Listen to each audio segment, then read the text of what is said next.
young hyena doesn't really pose any threat to them, a bit slow.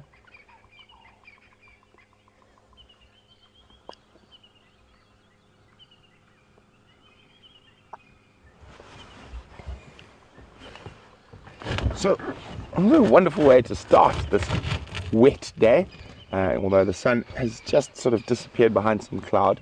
I think we're going to leave the little hyena for now, meander on, see what else we can find. And I think he might do okay. No, he's on his way back. Give me a good sniff. Franklin hunting unsuccessful.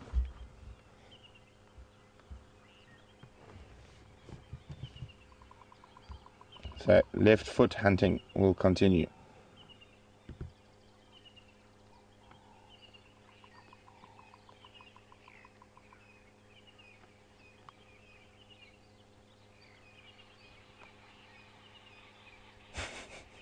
Right foot hunting now.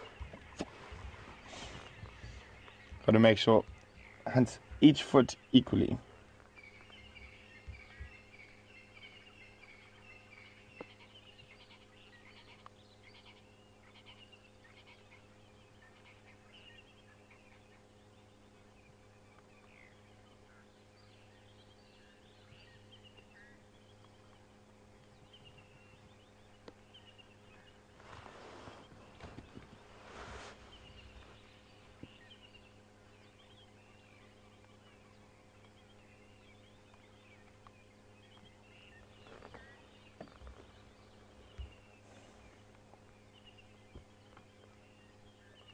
As we already discussed, and Don has noticed that the adult markings on the baby are starting to come out around its neck and face, and you can see those spots quite clearly around the neck and on the forequarters. And in not too long, be looking like a miniature version of an adult. Oh. And down the hole. What are you going to go have a nap? So I definitely think it's worth our while coming back a little bit later on the drive to have another look here, see if any of the adults have made their way in, especially after it's a bit warmer and they can sort of dry off and bask in the sun. And I'm hoping the sun's going to pop through this wall of cloud. It looks like it is, and there's some blue sky breaking. Okay, let's get moving.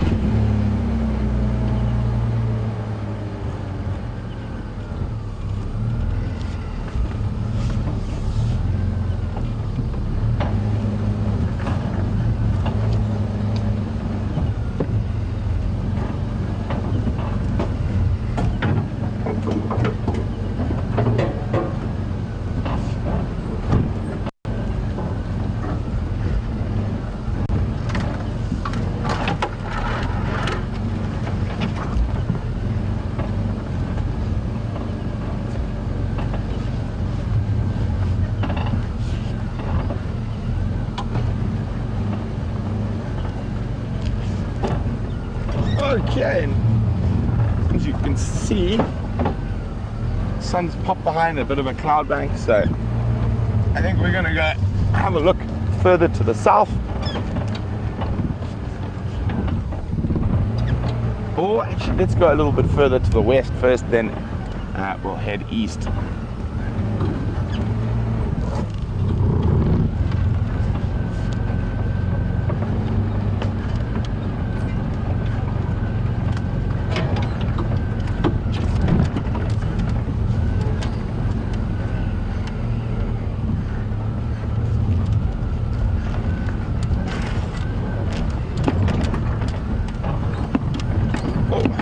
Right.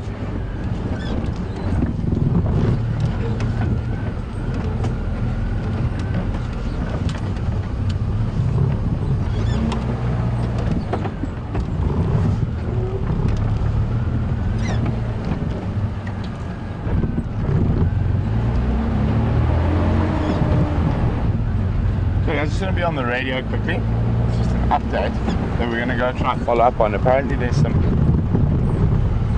a alarm calls around in the boundary between Buffalo's Hook and us, and we're going to go have a quick look.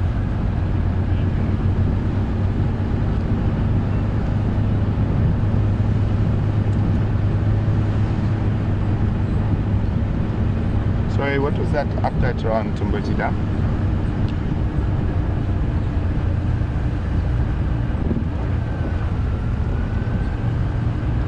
Okay, copy, thanks.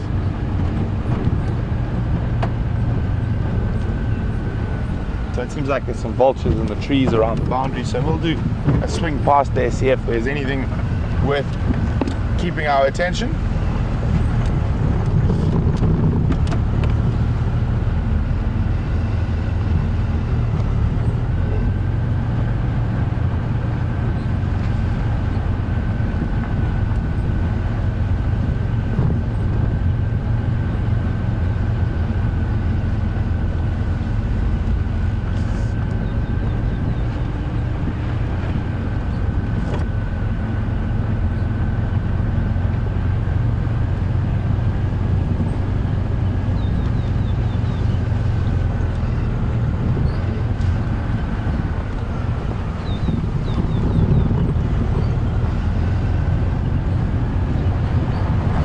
Feels like that, even though the temperature probably hasn't. As soon as that sun disappeared behind the cloud, it suddenly feels colder, even though it probably isn't. Jandre is nodding his head in agreement, sort of starting to regret not bringing my gloves.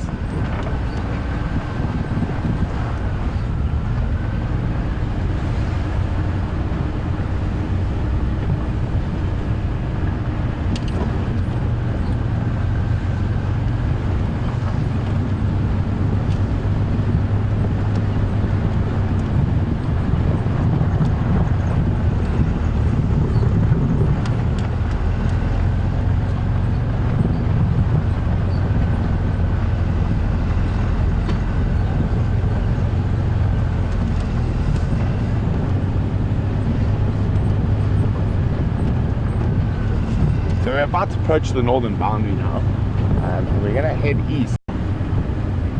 So this is apparently where those alarm calls were heard in this area, so we're going to have a quick look around here.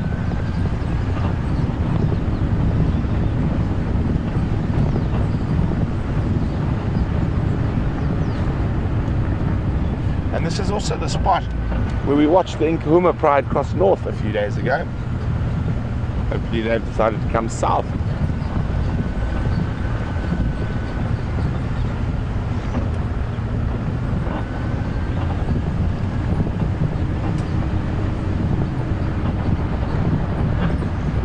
Seeing many tracks around here.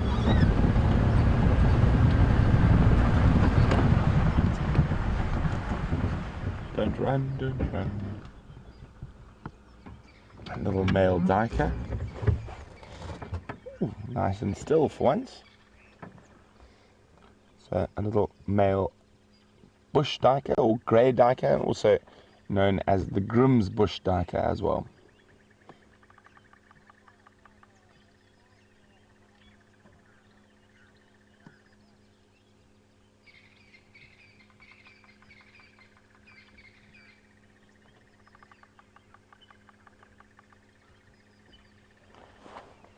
Not going to be wanting to move around too much with all the wet grass. It's quite uncomfortable, I'm sure.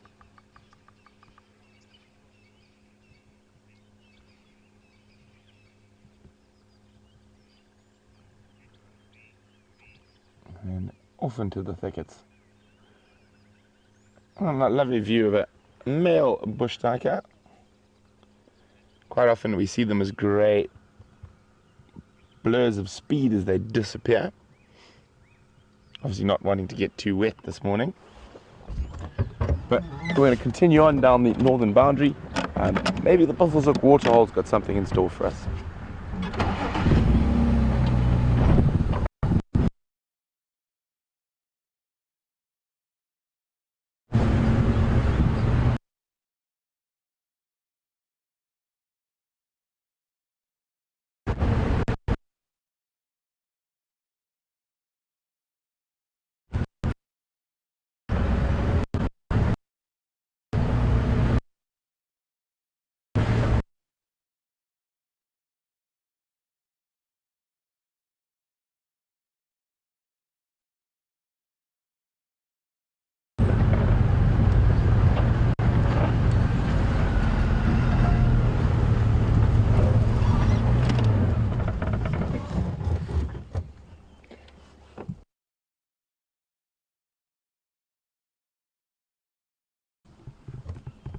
feeding along.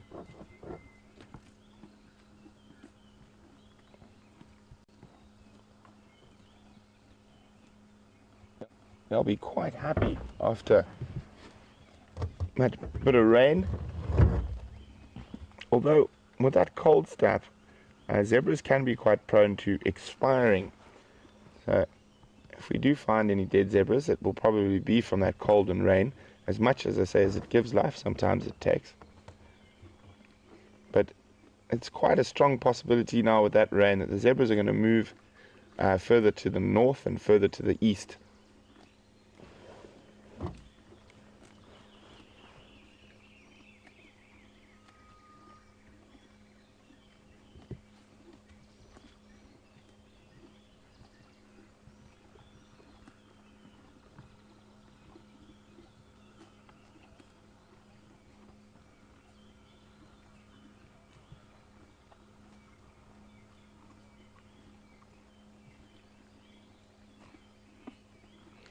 You can see that one.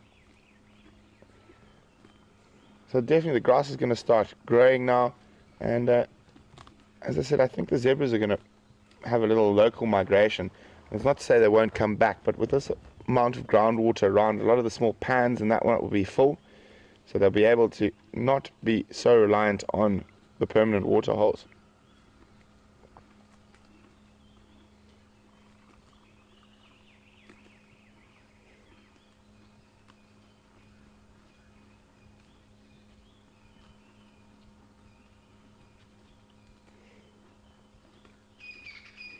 You can see they're very much bulk grazers and not so fussy about what they eat. In comparison to when we've seen wildebeest, who's much more picky and will actually sniff and sort out the grass, different grasses between the other grasses that they want to eat.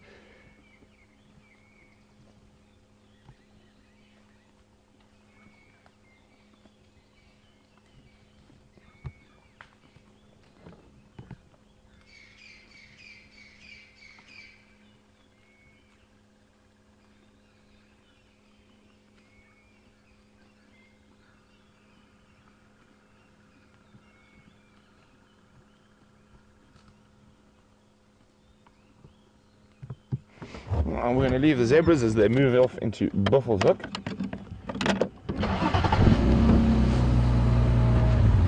And continue on to the east towards the Buffelshoek waterhole.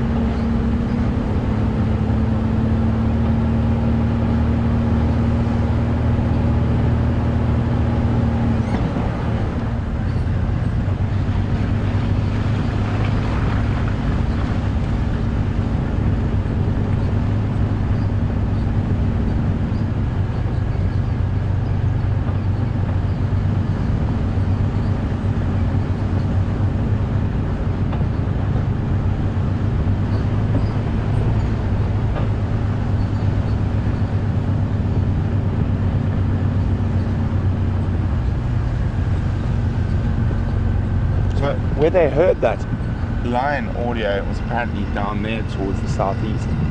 We're just going to stop on this crest and have a quick look around, or a quick listen. And I'm going to get Chandra to show you. You can almost see the end of the front over here, and blue sky beyond.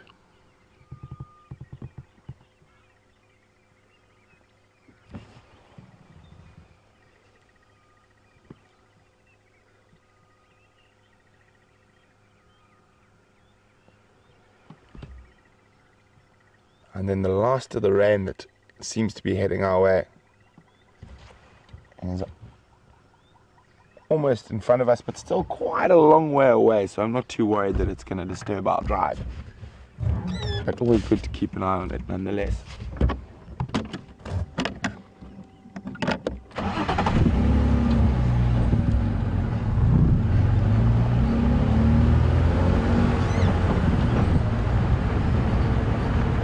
One nice thing we might see after the rain today are tortoises.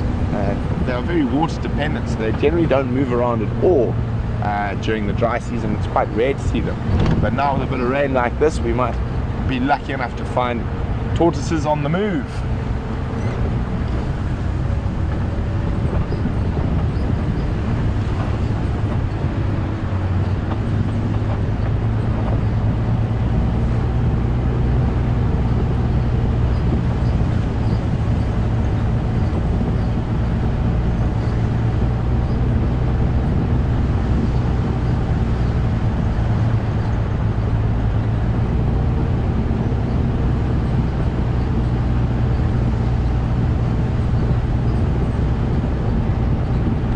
We're about to come up on the Buffelshoek waterhole at the moment,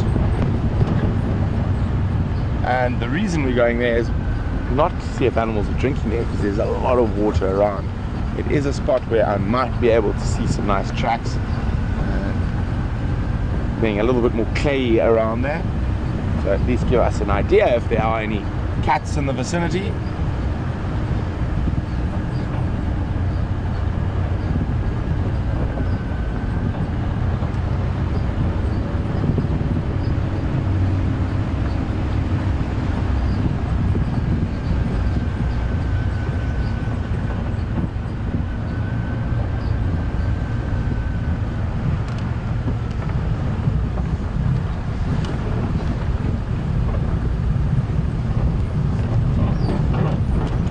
Knows, we might find a tracking team. They might be moving in this area. They're definitely going to be the strangest animals we find on drive.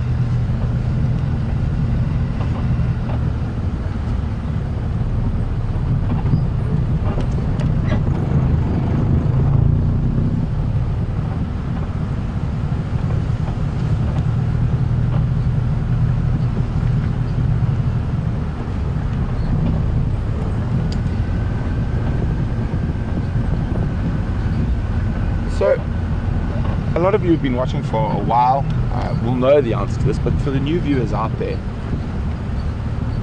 Merlin from California is wondering, why don't we name all the animals out here and only the cats? Why don't we name an animal like that little hyena we saw this morning? Well, Marilyn, sorry, not Merlin, Marilyn. Merlin's the magician. Well, the reason for that is, with hyenas in particular, it's going to be very, very difficult, near impossible, to actually identify that as it gets older. Hyenas do look quite similar a lot of the time, and unfortunately that's the main reason. Also, the other reason, we don't name individual lions generally. I mean, we'll name the pride or the coalition. The thing is with leopards, and it's just easier to establish territories. So if we were proper scientists and whatnot, how we would name an animal, say a leopard cub born on Juba, it would be generally PP, Panthera pardus, and the first one recorded would be 001. And obviously for us out here, to call it PP001 doesn't quite have the same as Karula or a different name like that. So you'll find that the names and stuff are more for us to keep track of territories and movements and things like that, rather than of movements of that particular animal. And it's become sort of a tradition in the Sabi Sands that the first person who finds them gets to name the cubs. So quite an interesting thing. And I mean, I've known in areas I've worked in Botswana, our lions and leopards were definitely not named so nicely. It was literally PP01 or KPP01, Quando Panthera pardus 001, and that was more for scientific data. So to a degree it is still scientific. So I know Panthera will have our name for them, they also have their own sort of abbreviated code for them, and it makes it easier for us to keep track of their movements and identify them when we find them. So we're at the Buffelshoek waterhole. It's looking a little bit fuller, not much, but a little bit.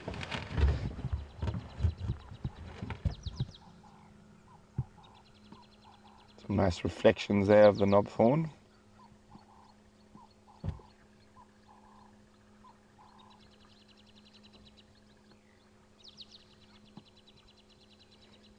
But got very, very quiet.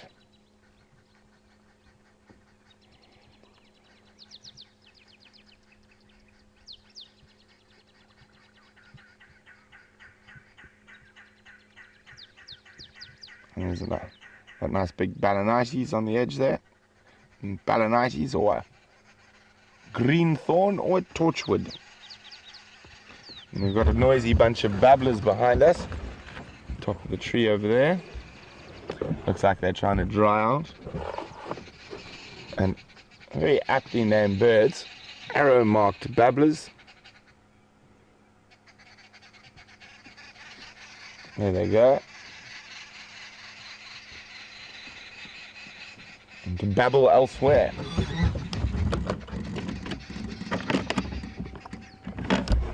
So we're going to keep on moving now. Doesn't seem like much happening around Buffalo's Hook. So onwards and upwards to the eastern boundary.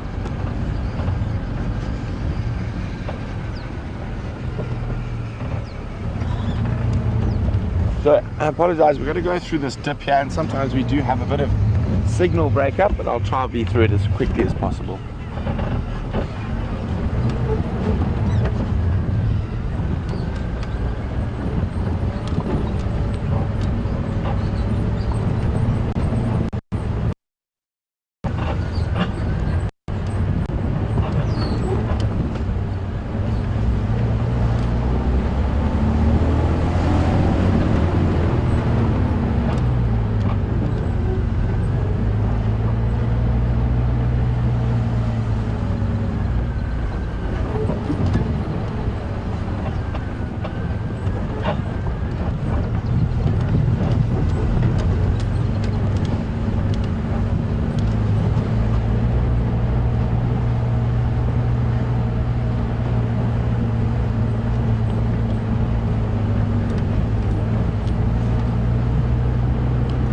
We're going to keep on checking this area. If we get no luck in this area, we might head west towards Arethusa, see what's happening on that side of the world.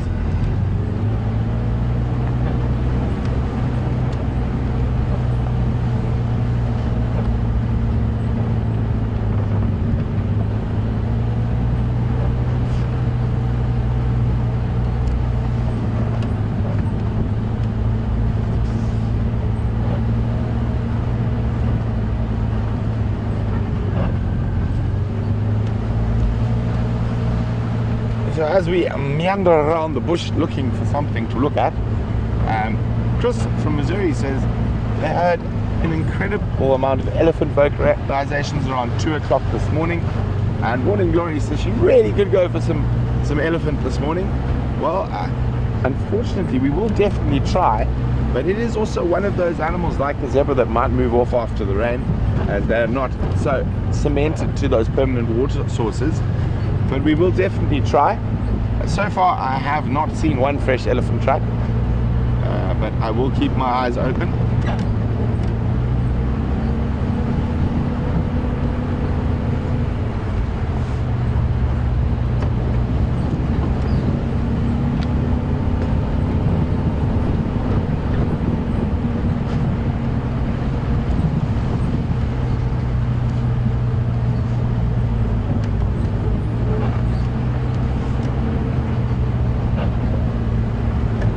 On the subject of elephants, Claire from New York says, well, since the elephants are protected at Djuma or in the Greater Kruger National Park, and they have no natural enemies, are their numbers increasing? They most definitely are in this area, Claire, in the whole Greater Kruger. I think it's about 13,000 in the whole area at the moment. And while elephants don't have any obvious natural enemies, they have natural enemies that you wouldn't think of, and quite a lot of them are invisible. And I was actually thinking we were going to have a few elephant deaths this year before this rain in the Greater Kruger from anthrax. So anthrax during very dry periods is a big killer of elephants, and another one is just the dryness. Especially older animals and younger animals having to travel big distances between food and water. But this little bit of rain should see them through to the rest of the wet season though. And so nature has ways of controlling them, and that is their numbers, and that is by drought. And coupled with the drought, there's anthrax that only really comes out in the dry. So there's a squirrel alarm calling. I'm just trying to see what it's looking at.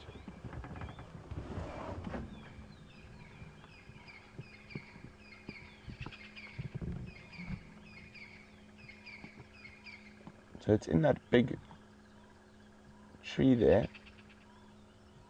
This doesn't sound like too serious of a alarm call, but it's always worth stopping and having a look. Just going to reverse a little bit, see if we can see into the bush behind.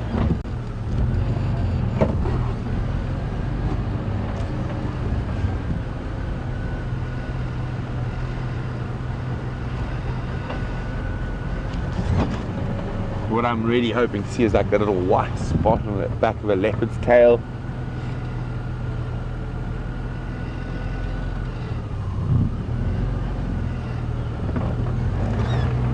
Nope, unfortunately, I think it could be a slender mongoose. I can't see any birds of prey, or even a genet, or other little animals that a squirrel will alarm at. It's kept quiet now.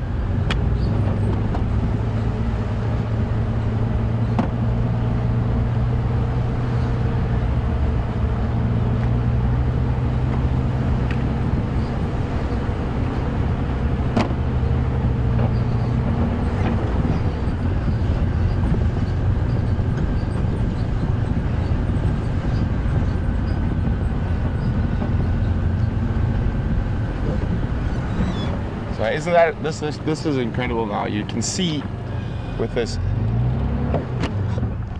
rain that settled all the dust, how far we can actually see now this morning.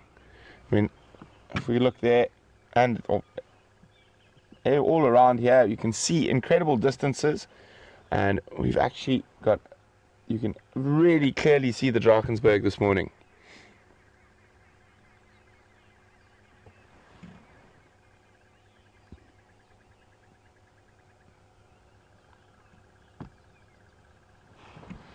You can almost make out some of the cliffs on it. I mean, that's incredible this morning. And that's obviously because of that rain. There's very little dust in the air, and there's very little smoke or smog. It's all been settled. So we've got these incredibly long vistas this morning.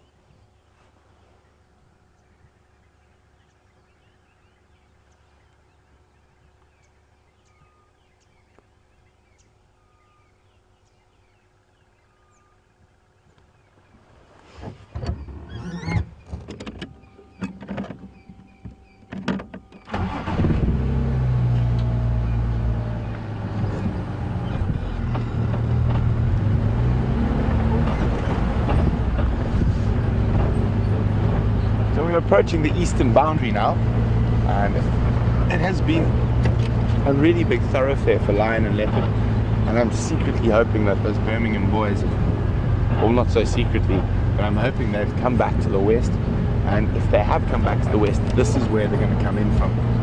Also, for some reason, it's quite a sort of a leopard highway. We often find leopard tracks entering and exiting in this area, so definitely worth a good look.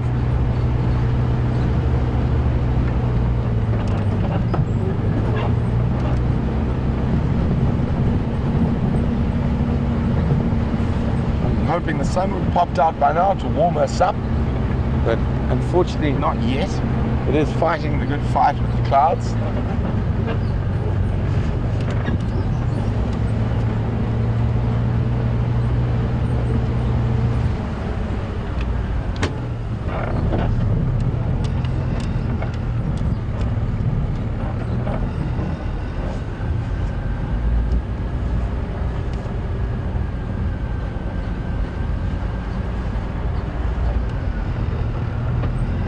Because of all the rain we've just had, curious one is wondering whether any splatters onto the cameraman's back. Well, unfortunately, curious one, as soon as there is rain, we put a big plastic cover over all the equipment, and the equipment includes the cameraman, and we definitely don't want to get any of the broadcasting and sensitive equipment wet, because then we won't be able to take a safari even after the rain's over. So we tend to get for cover, but in putting on the plastic cover, yes, the cameraman probably gets some water on his back, as do we all, but we generally try avoid water on cameramen and cameras. Like their equipment, the cameramen seem to be quite allergic to rain.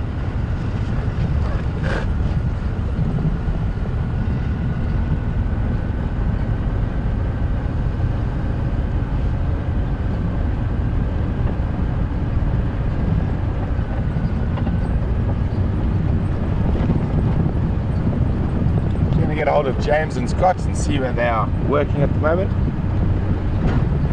James.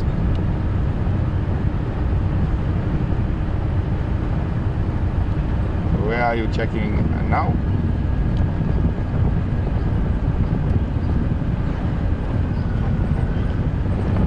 See the cut line heading south.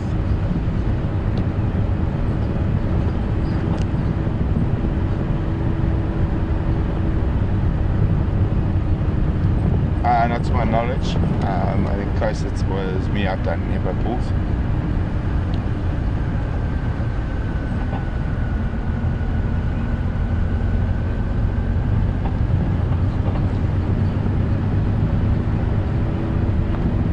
So now James, Scott and Jamie are in the center of the reserve, checking for tracks and whatnot, as we said. Quite difficult in this. And also the other thing is that a lot of animals, especially the lion and the leopard, would have used that, what we would consider terrible weather, to their great advantage, and would have probably all made kills over that rainy period, with the other animals not being able to hear or smell well.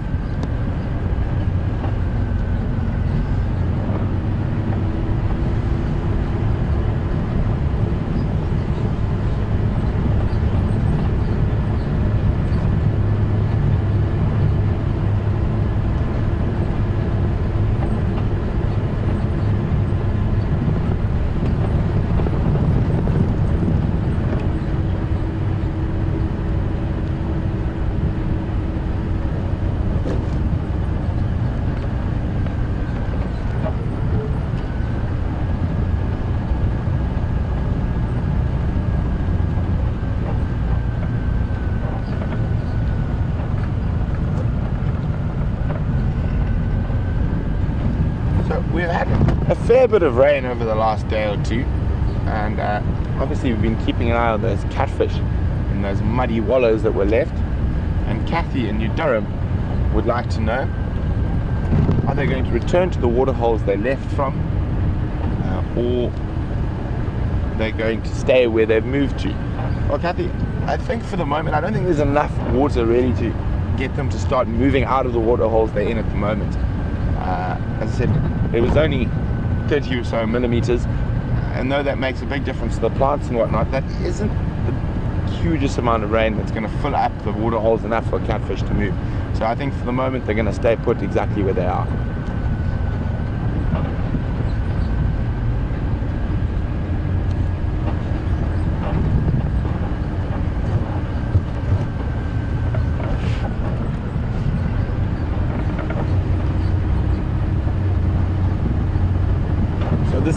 This cold we're still experiencing, I definitely think it's got colder as the mornings progress. Jandre agrees, and I'm really regretting not having my mitts with me now. Oh, it's gonna roll.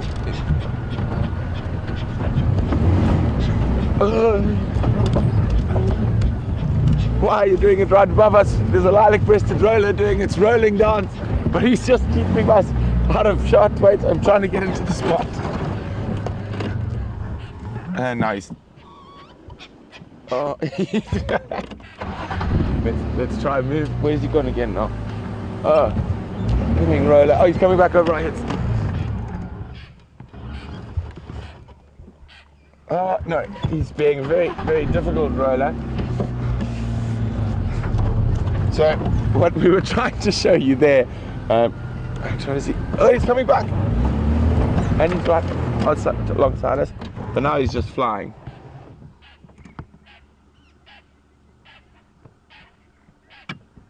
Oh, he's not. There we go. There we go. That behavior we just saw there is how rollers get their name.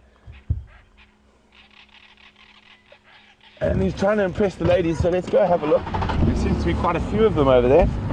They're probably all competing. So this is rolling season now. So they fly right up into the air and they drop, and as they drop, they sort of roll like that. And all the roller species. Oh, yeah, another one.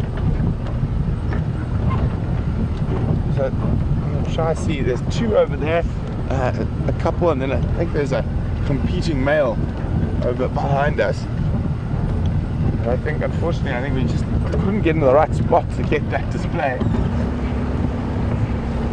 Oh, incoming competition. Oh no, shouting. Well, there's two there and two just behind us. Oh, off he goes. Flying a bit now, flying low. Keep watching.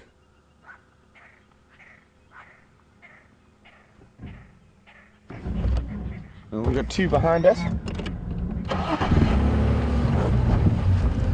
Gonna give me a sore neck, these rollers. Here we go, top of the marula.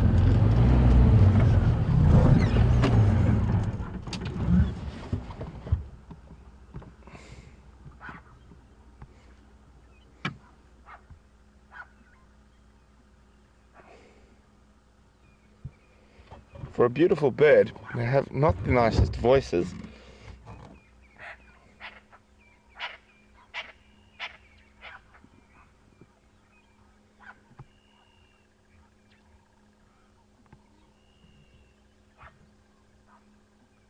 So we got these ones going, and that one's going.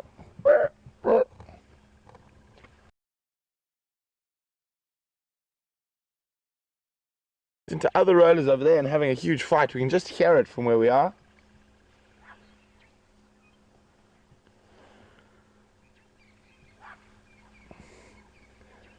Well, it looks like we missed the dance and display, but we will probably see it again in the next couple of days, and I will definitely keep a sharp eye out for it.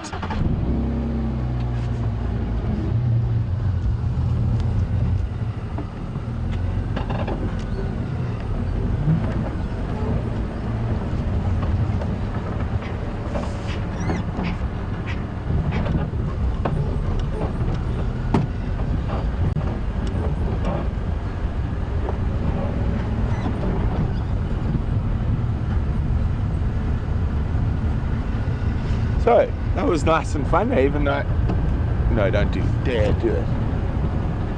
So false alarm, styling, flying across the back. I thought, no man, as we drive away, the rollers are going to start their nonsense again.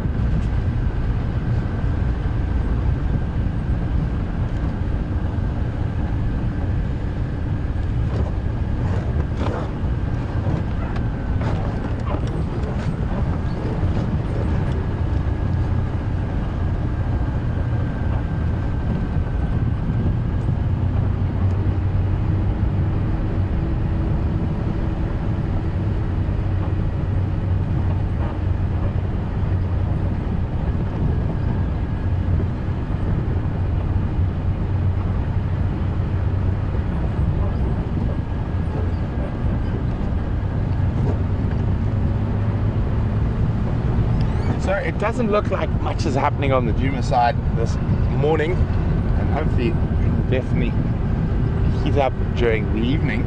So I'm gonna go a little bit faster for a bit, and we're gonna try and get across and see if there's anything happening on the Arathusa side. And as far as we know, the mechanics are still really hard at work on Wendy, so hopefully there'll be 2 vehicles up by this evening, but it doesn't look hopeful for the rest of the morning.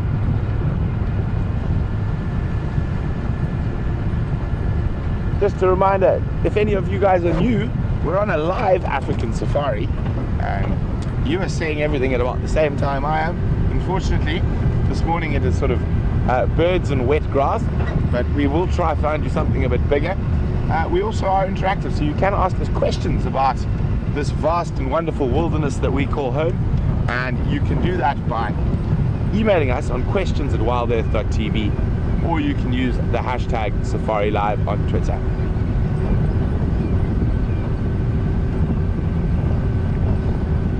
I don't know, Jean-Andre, I still feel like I've got a lucky bone in me this morning and we're going to find a cat.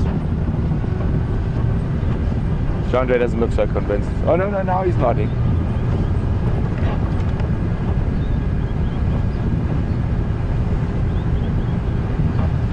So we are off our eastern boundary. We're now about to turn onto the southern boundary. And we shall be heading west at a rate of knots. Not quite as fast as we would go if there were wild dogs around, but definitely a little bit quicker than normal. I know James and Co have checked, and Scott and Jamie have checked this area already, so we don't want to dabble too much in an area that's already been checked, and we're going to head further to the west.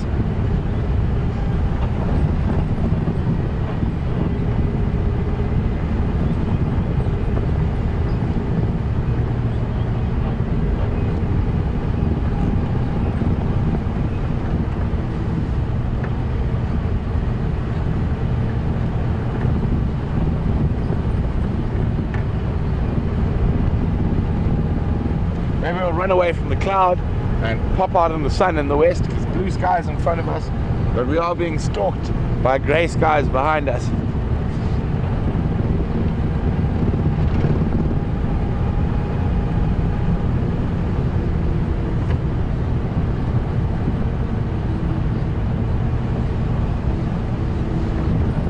One slight benefit, although we're not able to see the tracks, as I said, a lot of the very territorial animals will be out scent marking after the rain, as their scent marks would have been washed away. And also lion and leopard don't particularly like walking through wet grass, so hopefully they'll be deciding to use the roads and walk right into us.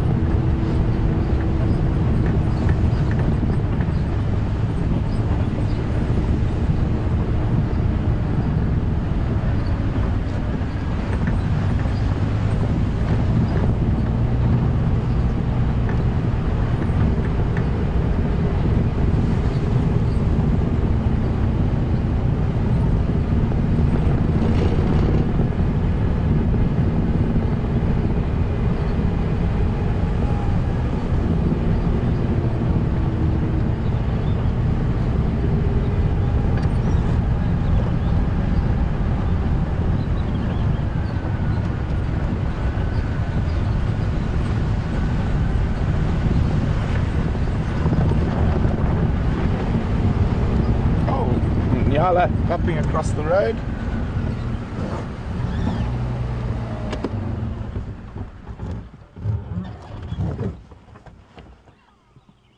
So all fluffy, still quite cold.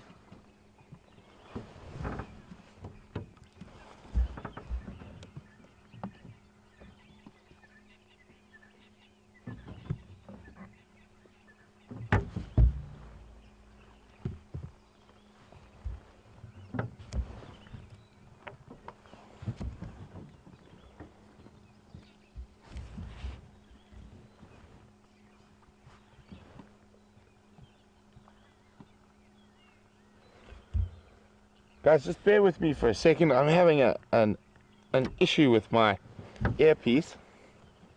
So I'm just going to try fiddle with a few things here quickly before we move on.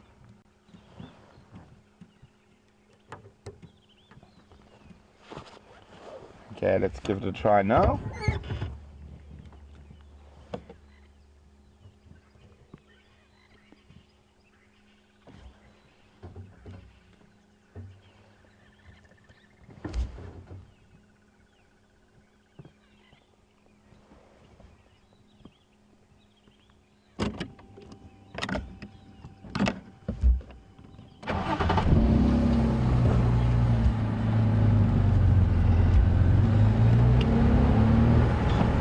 Uh-oh, a few spots of rain.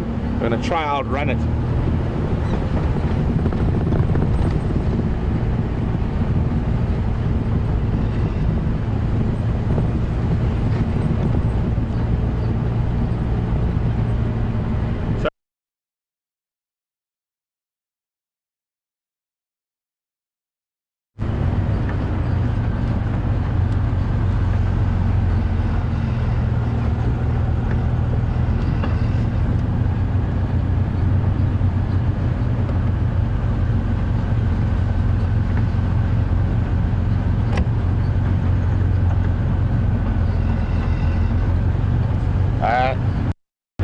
one little trick here.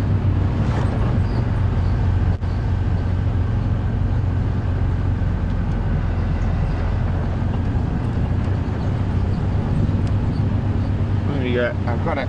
And a spare one here. I'm just going to try the spare earpiece. I'm just going to get you in a spot where Jean-Andre can show you a pretty picture so you don't have to see me fiddling with equipment.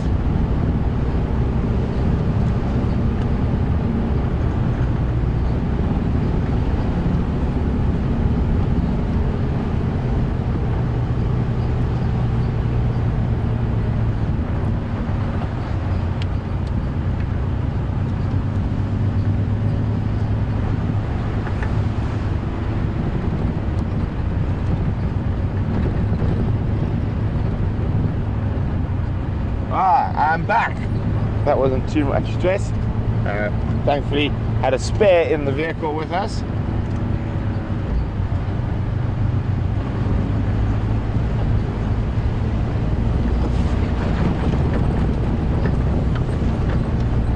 Okay, so we are still on our way to the west.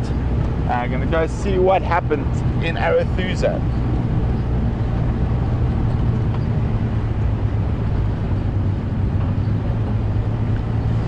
So we've been chatting about the rain and what effects it's having, and Chris from Oregon is wondering, does this affect our ability to find animals? It does. It makes tracking a lot more difficult, especially if you're in the vehicle and not on foot. And as you can see, the road becomes very, very compacted. Jean-Andre is about to give us a wipe, guys, so you're just going to listen. So there we go. What happens, Chris, is that firstly it really compacts the earth, especially about that amount of rain. So a light animal, say like a leopard, you will barely see the tracks, and you might find them where he's crossed a particularly soft piece of mud or something like that, but to follow them through the bush like we have been during these dry season months will be much more difficult now. Not to say impossible, we just have to work a little bit harder.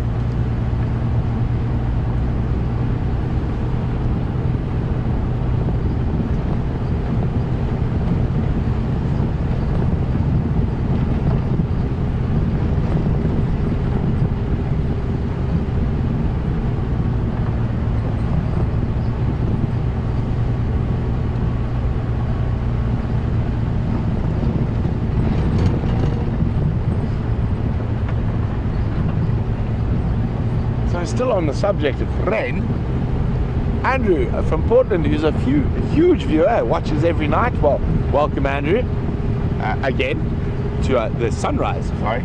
Andrew would like to know, do lions and leopards take shelter during the rain?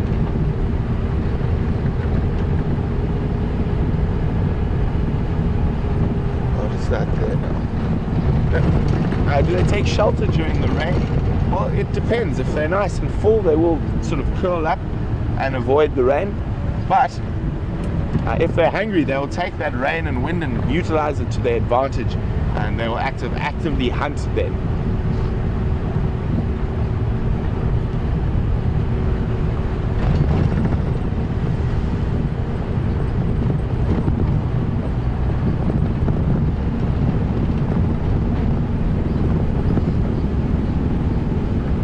Be getting close enough that I'm going to be able to switch over radio channels from the northern channel, which operates on Djuma, to the western channel, which operates on Arethusa, and see if we've got any updates for Arethusa.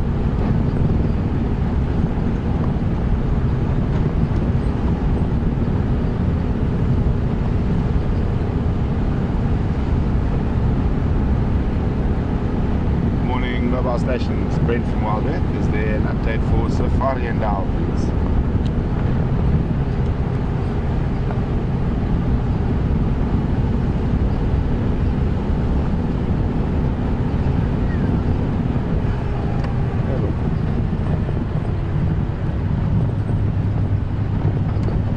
Thought we heard something there to the left. Maybe a bit too far to hear me yet, so let's wait till we get over the crest and just try again with the radio.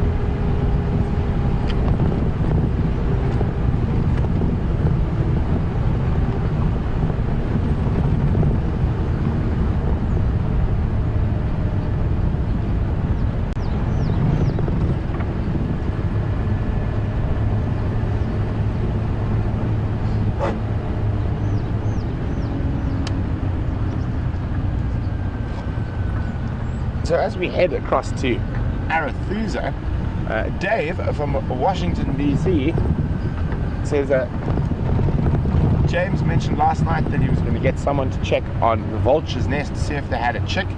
Well, Dave, I'm not sure which vulture's nest we're referring to. There's a vulture's nest that we have spent quite a bit of time, or I have spent quite a bit of time at, that does have a chick at the moment, and we can definitely go swing past there to see if there's anything. I'm just going to try and get comms with the Arethusa guys first.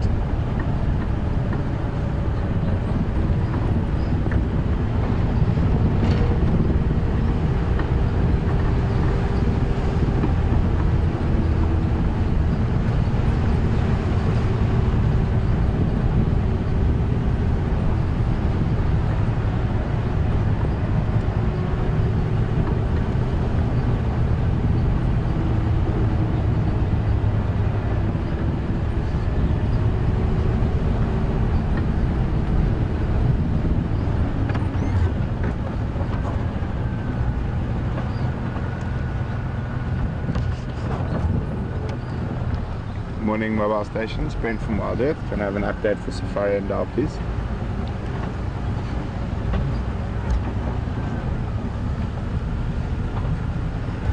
Standing by.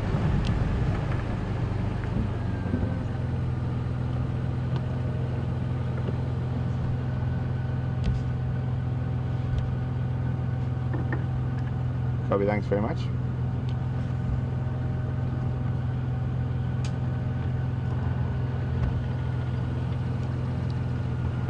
No updates from Viz. Kauma's are north.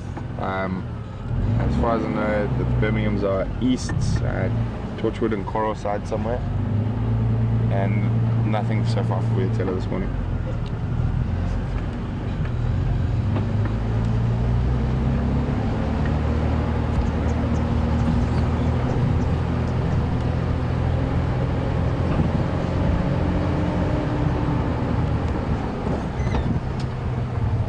So, I heard about an animal. Not one we would normally go out of our way to look for, but on such morning, we will take what we can get. So there's a report of a few buffalo bulls around the Arethusa driveway. So off we go to look at some buffalo bulls. They're probably going to be quite nice and muddy, rolling around after the rain.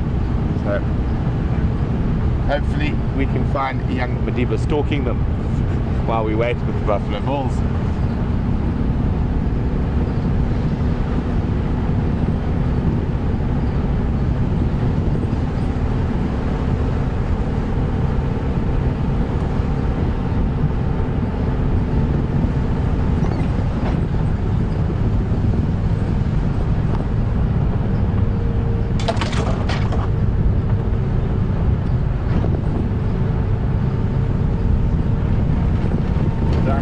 Across Arethusa in an age.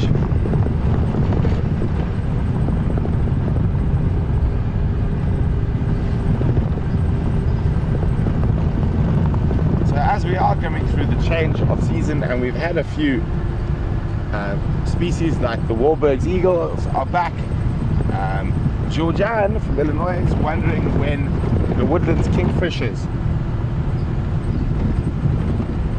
will come back.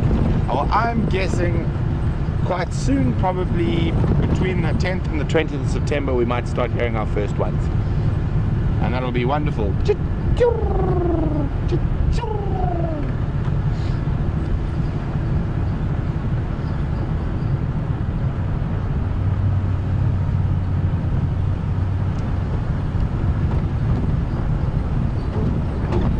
So we are now entering Arethusa. Oh, we're going to have another quick look at this vista, and we can really see miles and miles today.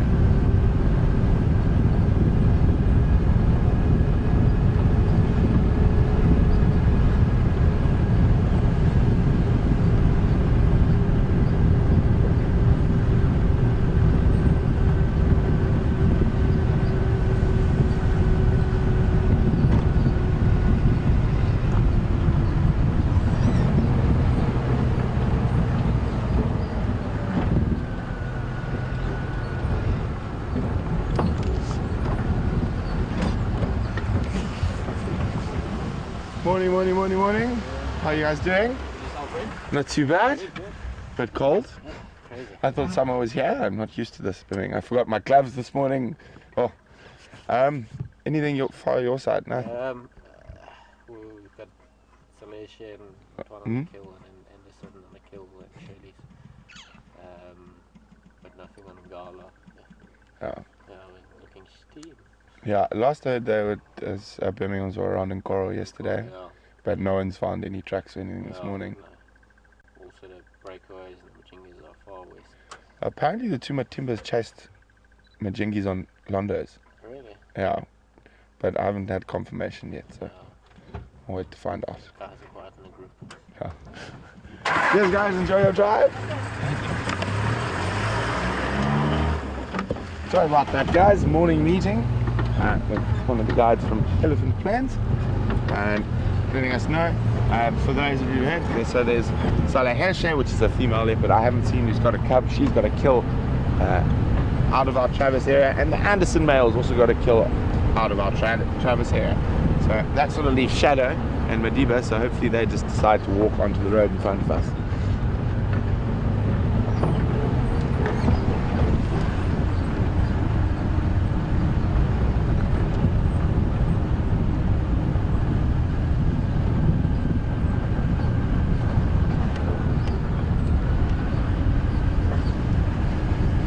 Also, I've heard reports that the Matimba male lions are way down south on Londolozi and Mala Mala, and they chased the Majinga lions.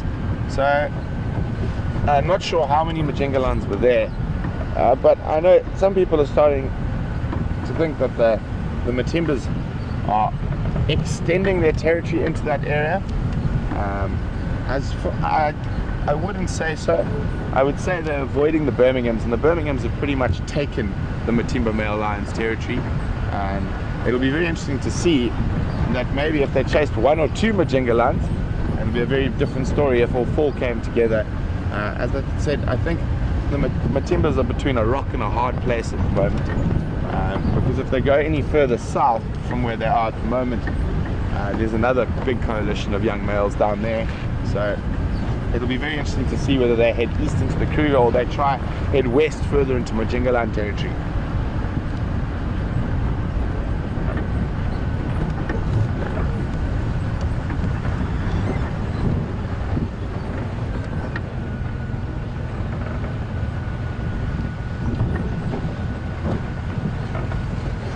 Oh, there we go.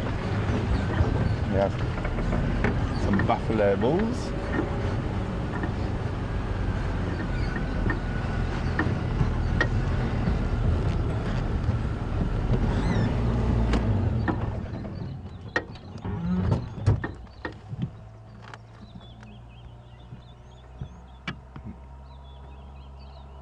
Be quite happy after the rain.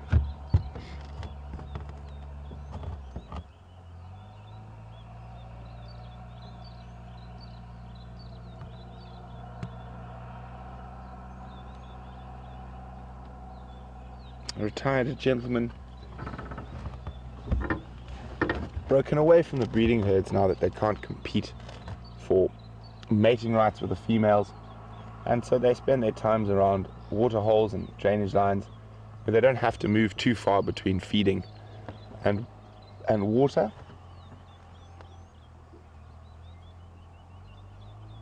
Oh, and some oxpeckers.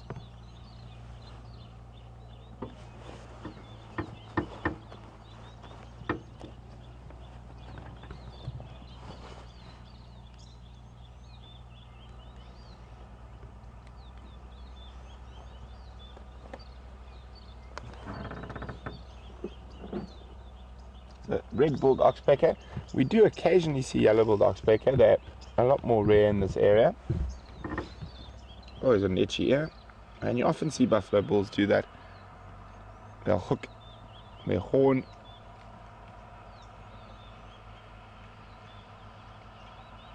and under the branch and use it to scratch behind their ears, where they do collect a lot of ticks, so it can be quite frustrating. As you can see, it seems like he's really enjoying that scratch.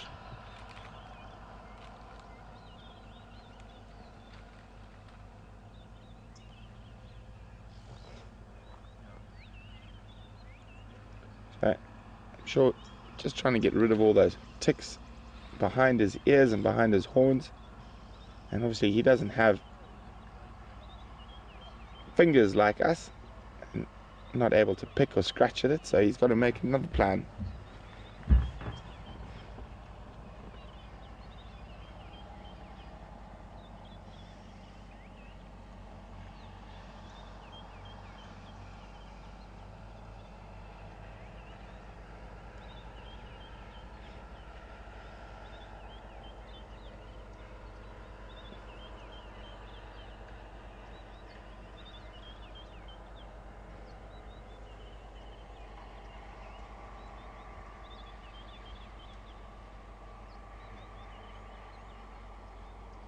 So, even though buffalo are ruminants, they are bulk grazers, so not as fussy as a wildebeest. And what happens is the selective grazers need animals like bulk grazers because they keep the grass short and make it easier for them to select the species they would like to eat.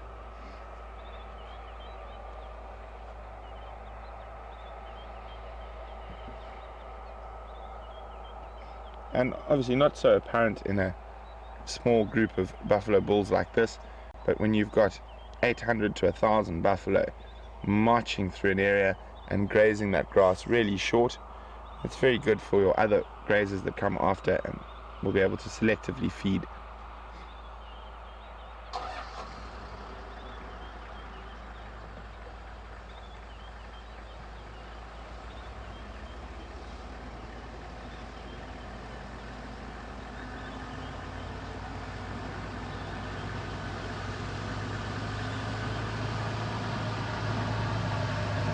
Morning, morning. Good, thanks. How's everything your side? There's nothing there.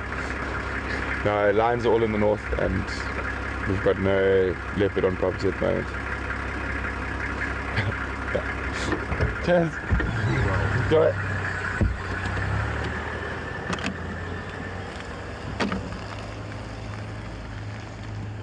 Oh, so let's leave these old boys. And I don't know, I'm feeling lucky. I've got a sneaky suspicion. I think I know where Shadow and Mediba might be hiding. So let's go look in that area.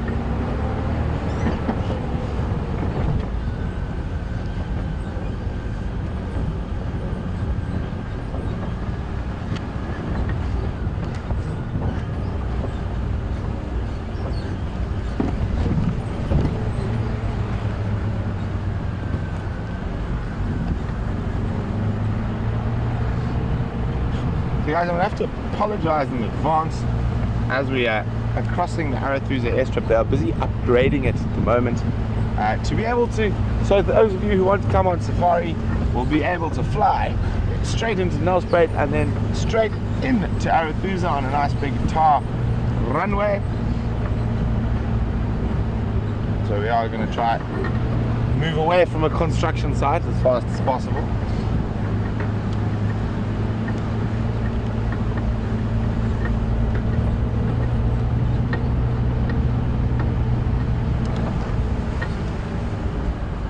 And now on the left we have the world's largest caterpillar. No, I'm only playing, it's just a piece of caterpillar machinery. Looks like it's a broken piece of caterpillar machinery that has been taken apart and someone's trying to fix it.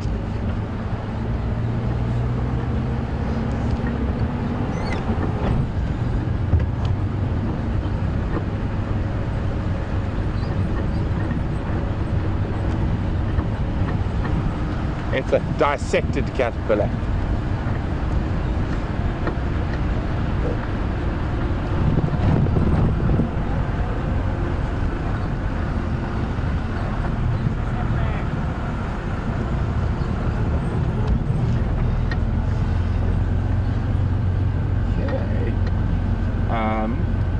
We're going to start heading. I think it's possible. There's two sort of options, I think, from where Shadow and Mediba were last seen to where they possibly are now. So I've heard the Anderson male is to the south there on a kill, and I think Shadow will try avoid him while Madiba is with her. So I think it might be worth our while checking further to the west. But we might take a swing past the Arathusa Dam, see what's happening there.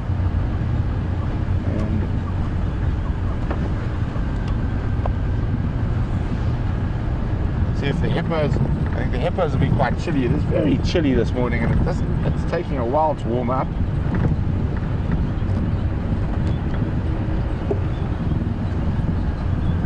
So Raisa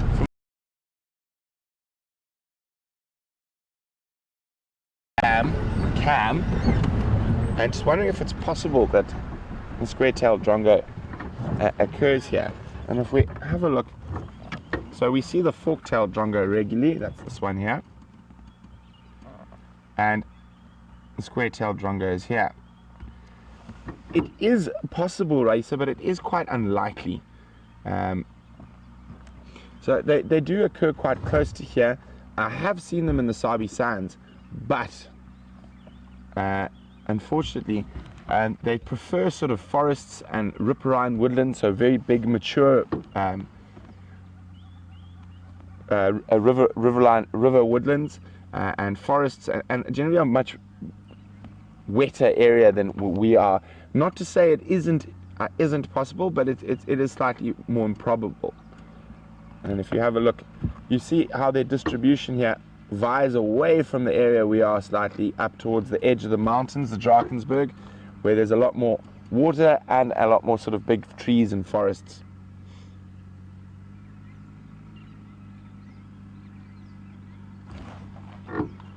There we go. I think we are being stalked by this. Another, sounds like large caterpillar. We're definitely going to have to get out of here. I think we'll lose, even though our cars are very tough. I think we might lose this battle with what is approaching us.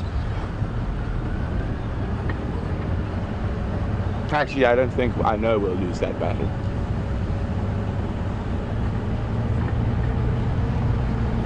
No, we're going to win. They kindly moved off the road for us.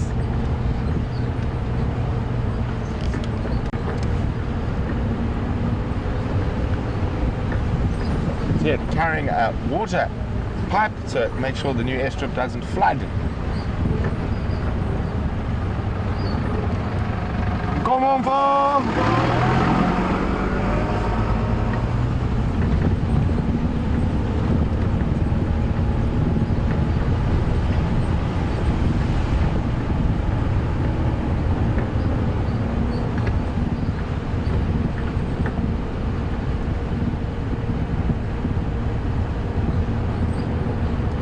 Just been chatting a little bit about lions and the Matimba males, how they've moved down south to avoid the Birminghams.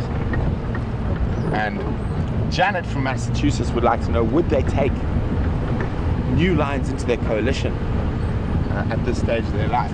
Unfortunately, I don't think so, Janet. I think those bonds are too tight and they are quite old. There's no real reason for a young male lion to join two old male lions like that. And they're at the end of their career, and the other lions would be at the beginning of their sort of dominant space.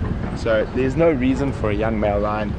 It doesn't make any sense to his survival being under pressure with two old boys.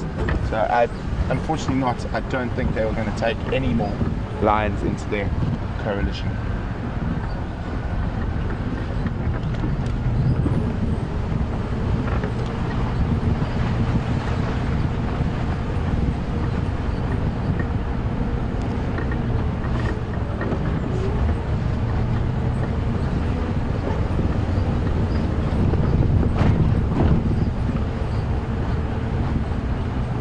We're about to approach the Arathusa waterhole now.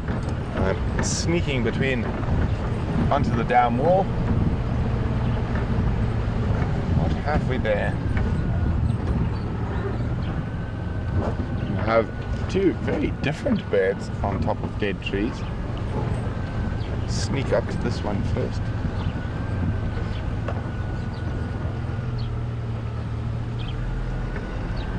Oh, isn't that perfect little pose there? And you can see, once we zoom in,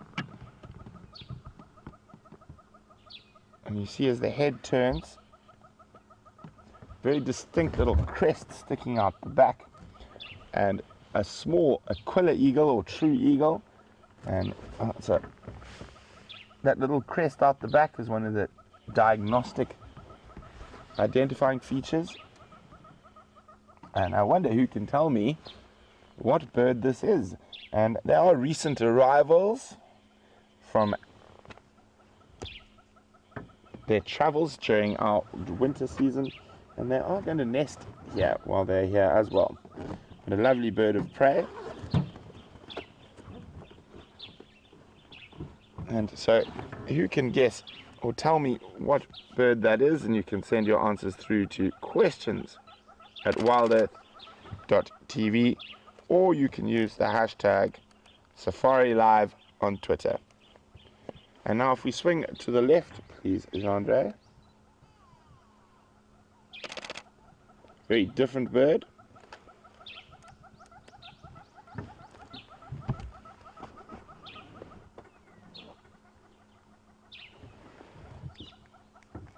A very different bird.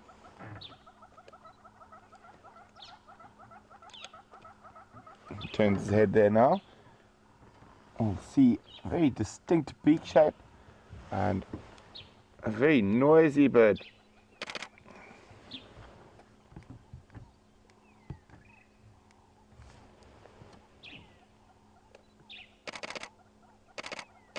So if you guys hear those clicks, that's just me taking a few photographs. And the one on the left there is a Hadida ibis. Very noisy bird.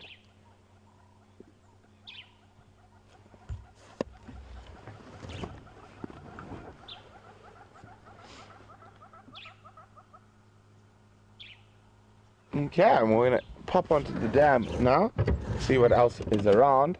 And I'm hoping I gave you quite a few clues about that little eagle we saw there. It is the smallest of the true eagles or aquila eagles, and as I said, it's a recent arrival as the summer months draw closer.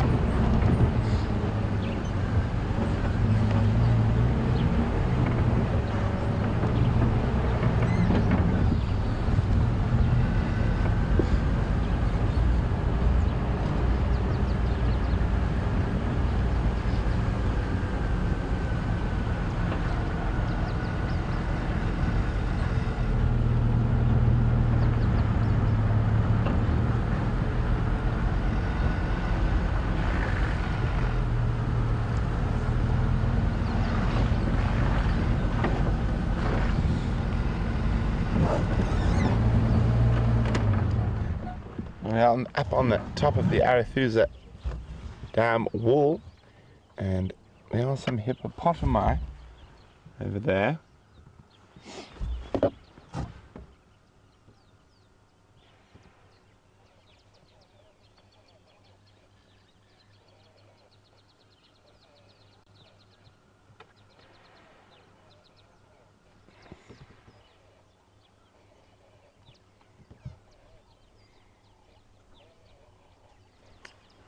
We can see some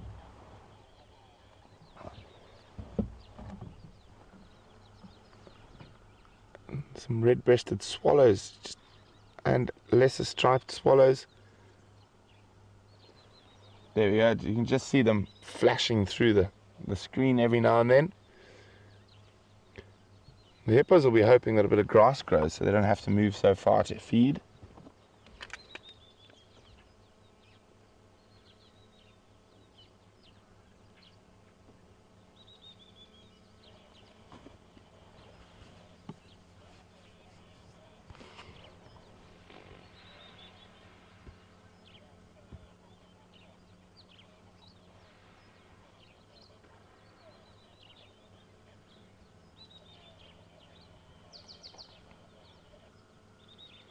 So guys, I'm just listening to the radio quickly, seeing if there's any more updates.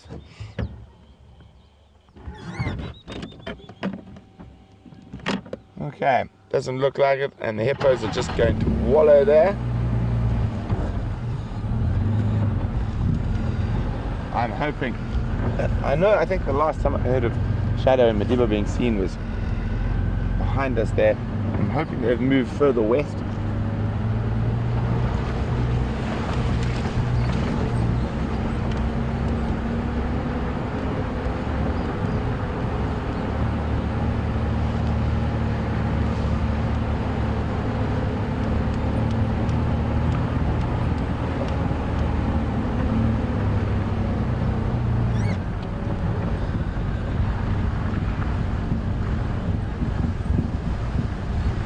So guys, it looks like everyone's a bit slow this morning. The answers to the bird or the raptor quiz so far have been a brown snake eagle and long-crested eagle. I'm afraid neither of those are correct, and those are both resident species that do not migrate. So the big clue there was this guy's just arrived in the last couple of weeks.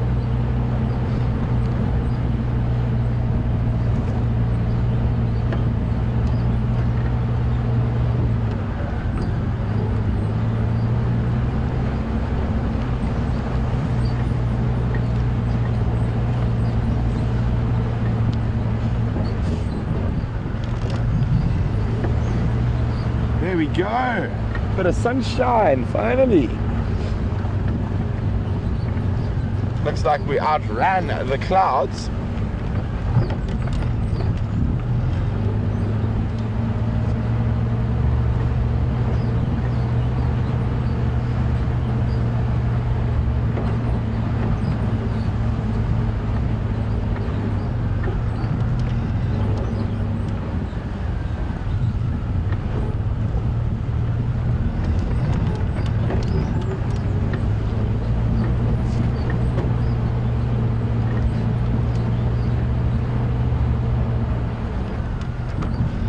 No tracks so far, but we will keep checking. Shadow does like this area quite a bit, towards here, towards Red Dam, back towards Impala Plains.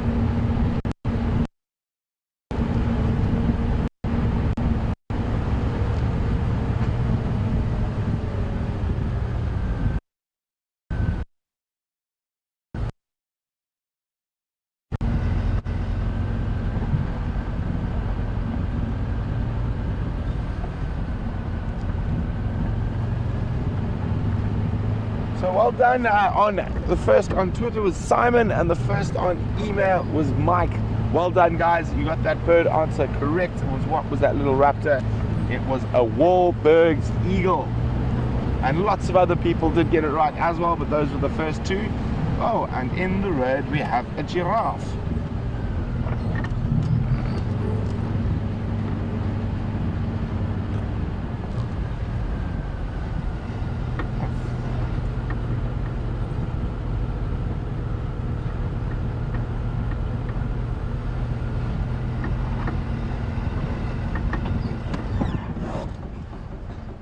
Always have a quick look around to see if there's others when there's a single female giraffe.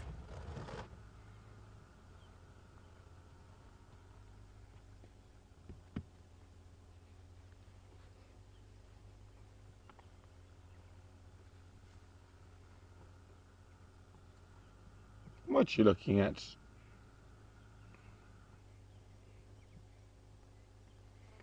So I know you guys saw the perfect example of this with Scott.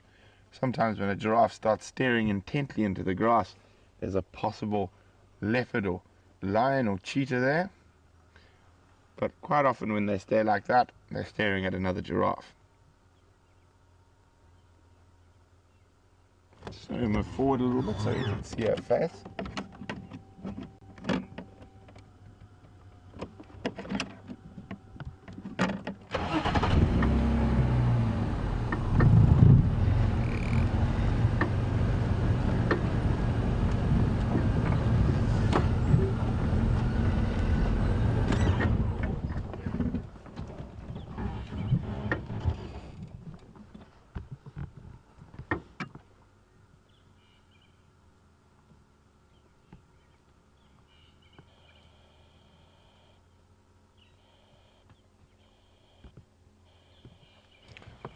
There she goes. Let's try. behind her. She might stop and feed again shortly.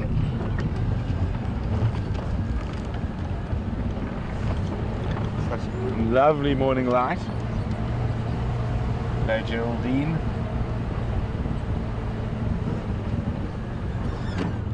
There we go.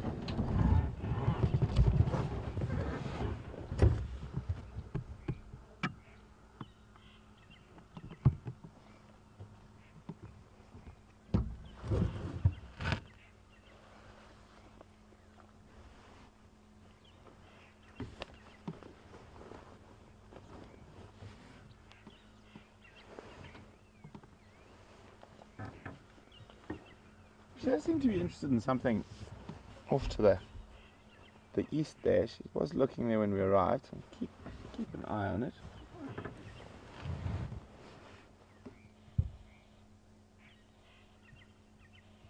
No, nothing too serious. She's not that interested in whatever it might be.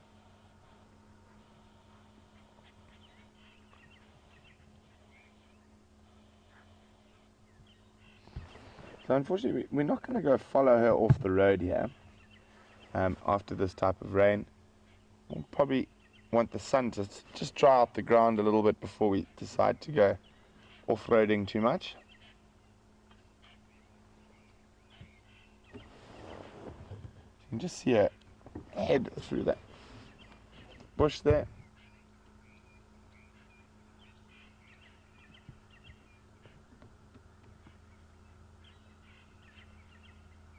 Looks like she's trying to decide which way to go.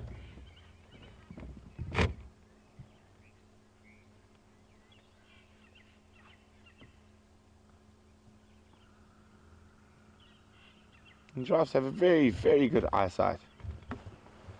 And obviously with that long neck, that helps as well. They're able to see down and into the surrounding bush.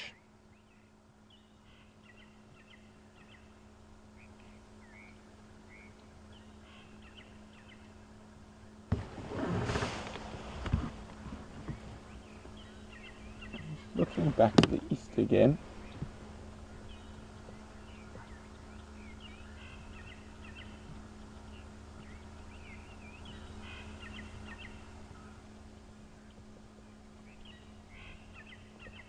You can just see those.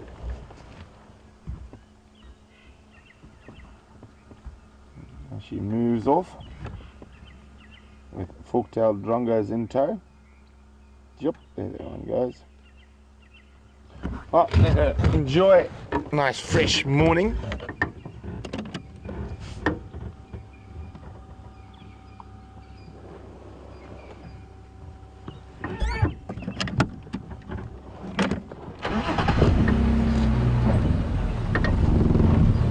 So I think we should stick to our original plan, guys. If we don't get any luck with leopard tracks or anything around here,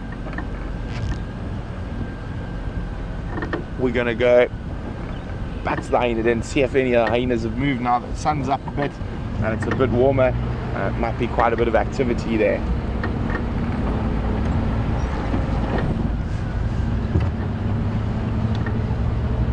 But the wonderful thing about thinking you have a plan in the bush is it can change in 30 seconds. One track, one alarm call, and off you're dashing after some other fantastical sighting.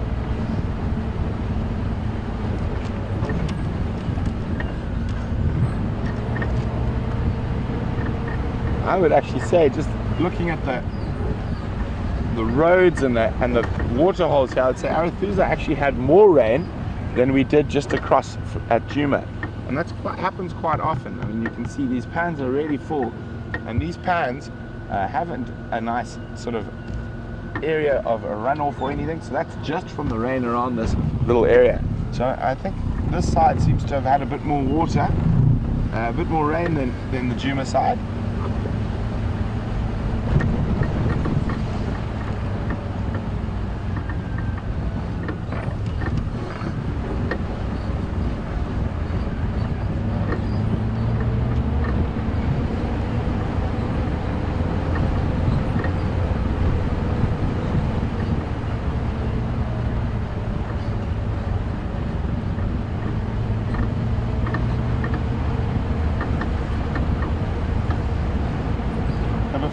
head back to the hyena den. We are approaching that vulture's nest. It's not too far down the road here.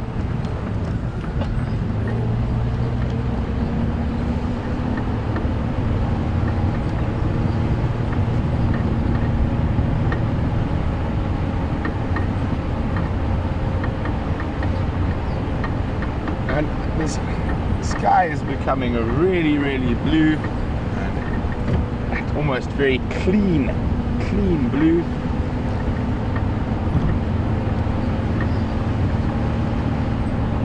And I think it's going to be a nice warm day. And hopefully we hope our works is magic and gets Wendy operational so we can have 2 vehicles out again on the sunset safari. I'm sure by the end of this you guys are going to be very tired of listening to me drone on.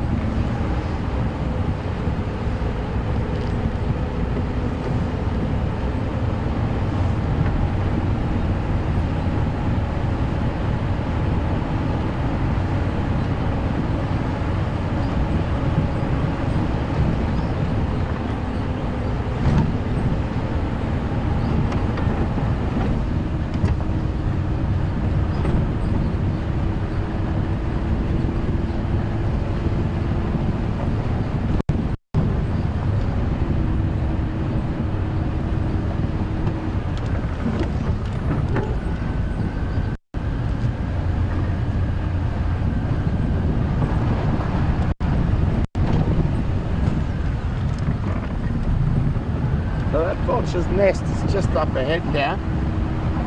We're going to cross a drainage line at the moment and shortly, so we might experience a little bit of signal breakup, but we'll be through it as soon as possible.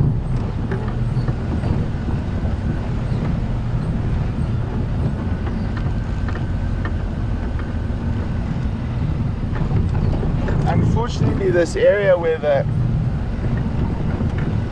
vulture's nest is also a little bit bad for our radio drop, so just bear with me for a few seconds while we get through this drainage line, and we might have a little bit of signal breakup.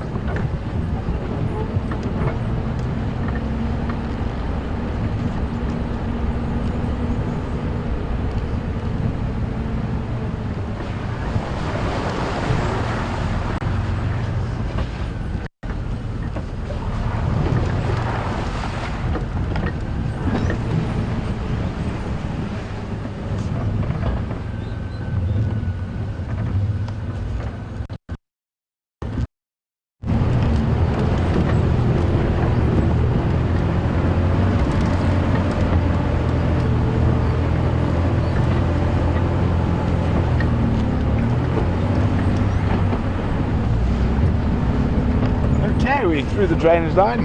Should be all good now.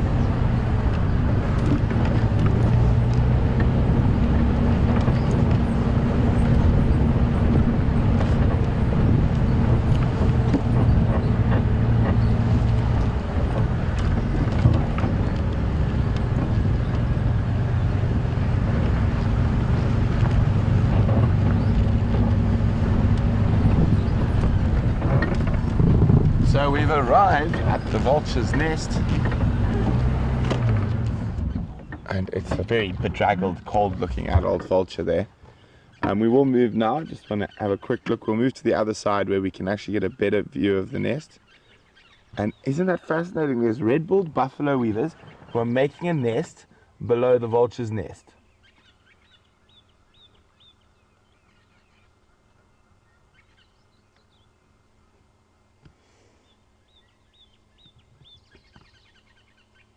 It's either them using the base of the vulture's nest as a nest, or they might be stealing what the vulture's nest is made out of, the thorns and that. But I mean, it makes sense to, they've already got a nice stick platform to start building on, and to have a vulture as a neighbor who poses you no threat could be quite beneficial. I think the main reason is because the vulture's made a platform. It's nothing to do with safety for them. Trying to get the water out of her ear, and they will add on to that platform because it is a very safe spot from snakes, the top end of that very thorny tree. But we're going to move now. We're going to pop underneath the nest and go to the other side, where we can have got views of the baby before.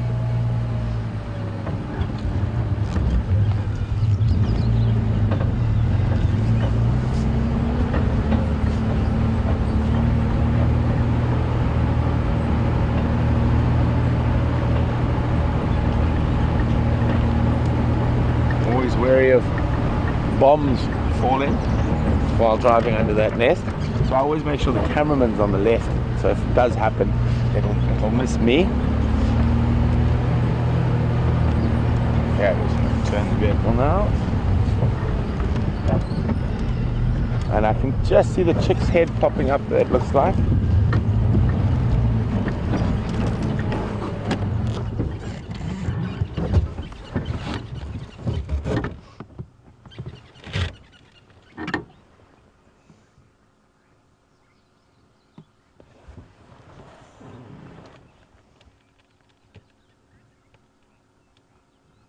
You can see there's a little white blob almost off the edge of the tail.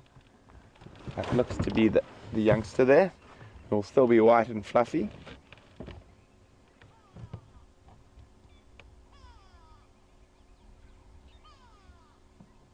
Probably doing exactly the same as the adult, catching some morning sun, trying to dry out.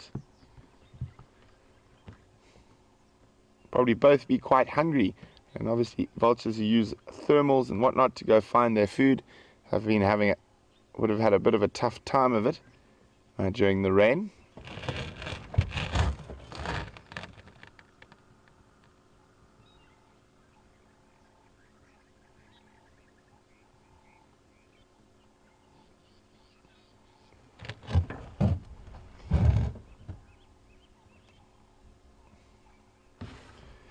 I don't think they're going to see too much movement in the nest this sunrise safari. I think everyone's just going to be keeping as still as possible, trying to dry out.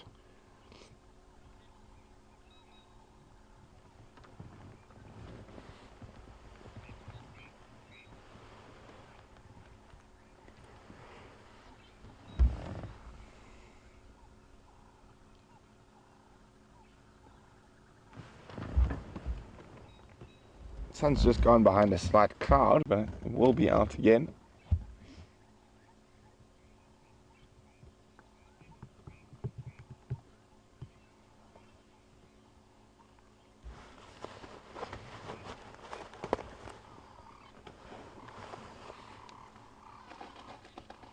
There we go, shake off some of that water.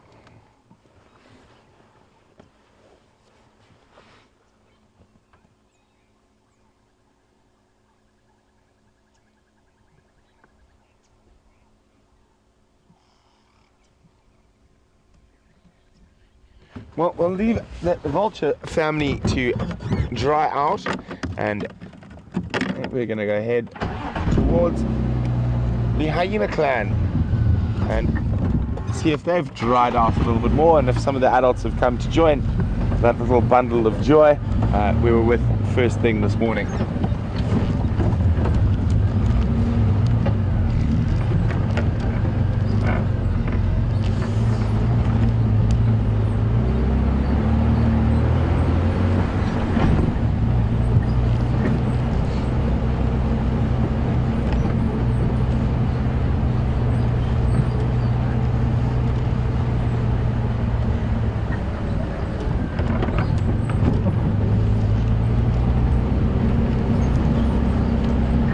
I think the ground was so thirsty that a lot of this water has gone straight down, and we're not actually getting too much mud and slippery. There was a little bit yesterday when we were out in tracking team, but that was very fresh after the rain.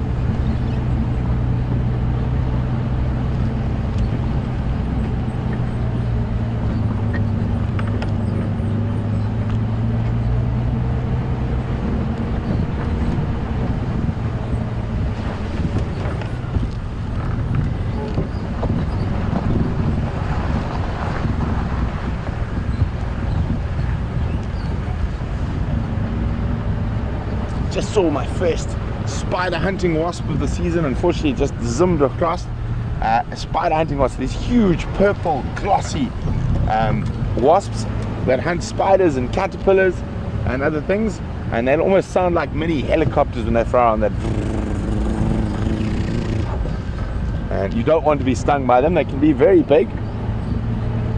Definitely try to show you some as the season progresses and more of them are out and about.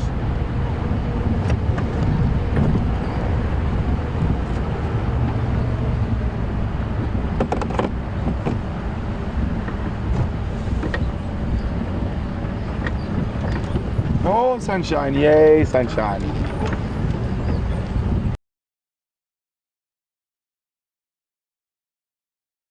Another question from Frederick from Springs in Gauteng in South Africa. Frederick would like to know, what is the maximum speed of a black mamba, and how high can it reach when it stands up? Well, Frederick, we'll start with the height question. It completely depends on how big the mamba is, but it can raise about 2/3 of its body up off the ground. So if it's a 3-meter mamba, it can raise 2 meters of the 3 meters. And black mamba are said to be very fast, but they're actually deceptively fast because of the way they move. So if I remember correctly, I might be 100% on this. I will double check it though. A man should easily be able to outrun a black mamba. The perception of them being so fast is because of their raised body, because they throw their body forward, so it looks like they're going a lot faster than they are, because you must remember the speed is actually from here, not from where the head is. So the speed's moving from here and he's going like that, so they look a lot faster than they are. But it is, a man should be able to outrun a black mamba, and it's under 30 kilometers an hour, that's for sure. I'd say probably around the 20s, but I will double check that for you, Frederick.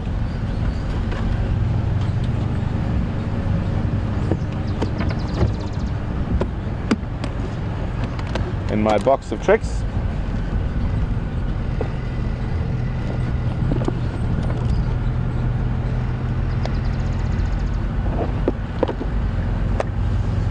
What I'm excited for with a bit more rain is the frogs and the flowers. Let me just get this out here.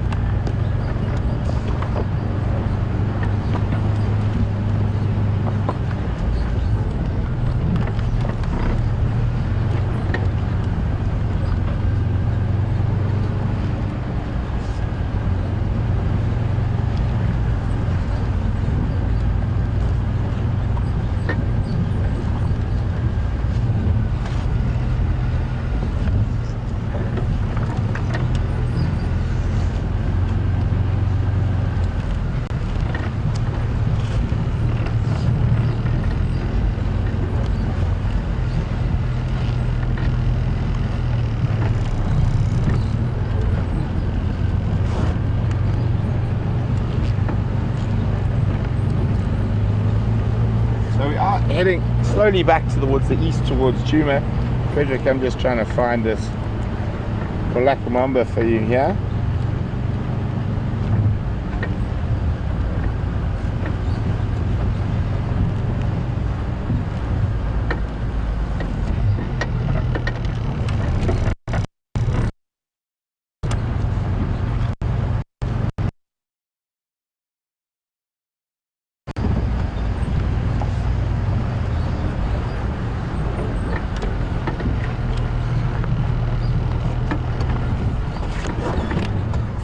So there we go. We've got a picture of a black mamba here. They can get very, very big. And you can see, here we go. And they are not black, as you would think with a name like an animal of a black mamba. It should be if you have a look at this photo up here. You can see the shape of the head on these two pictures. They're said to have a coffin-shaped head and also a permanent smile. But I'm hoping there is a picture on the other page. No, there isn't. So the inside of a black mamba's mouth is actually jet black, and that is where they get their name from. I'm just trying to see if there's any speed on them here. Doesn't look like it. But I know they seem to be faster than they are, and they can grow very large. I've seen one of 4 meters. So very, very big snake.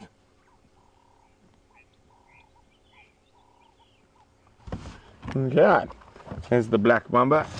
If I remember correctly, it is around 20 to 25 kilometers an hour. I don't think much faster than that.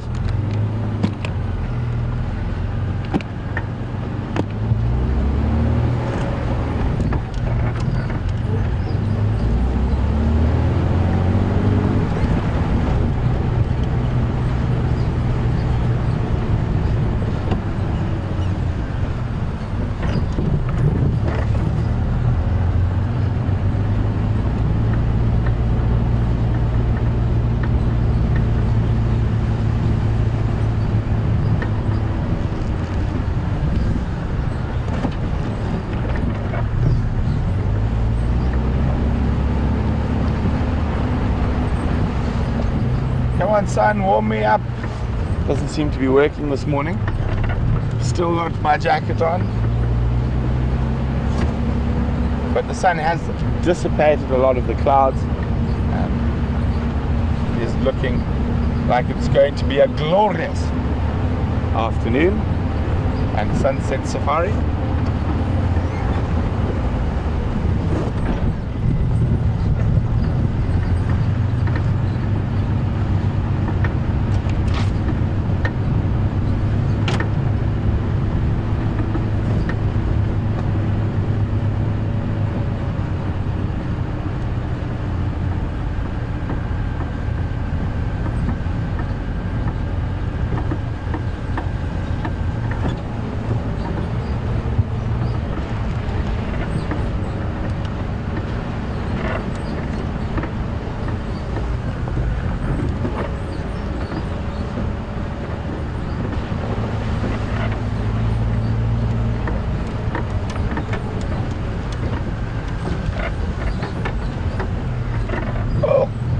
Look at that, how clear is the moon even during the daylight here. You got anything? With that wonderful clear sky we've got at the moment.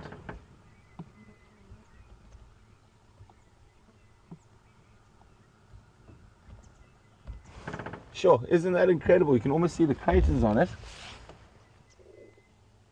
And I don't think with the normal dust and whatnot around, we'd never see it that clearly during the day. Very nice.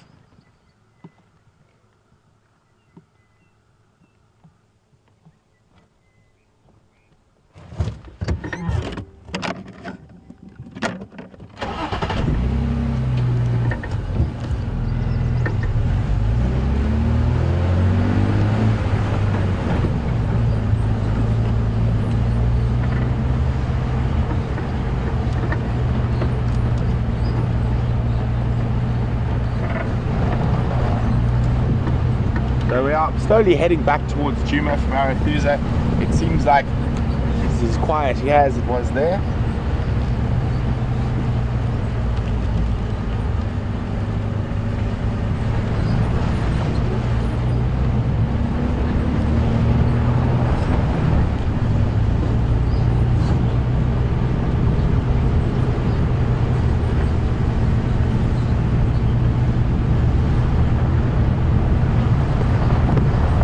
Right in the far west of Arathusa.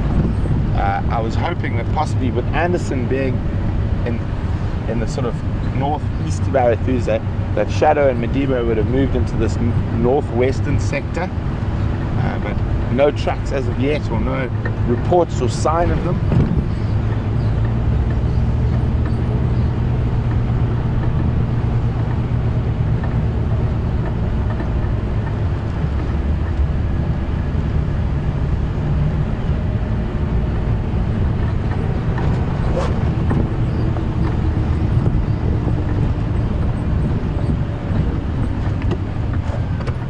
hold on, big one. Just gonna do a little gander past Red Dam. We have found Shadow and Madiba in that area quite a few times before, so we're going to have a squiz.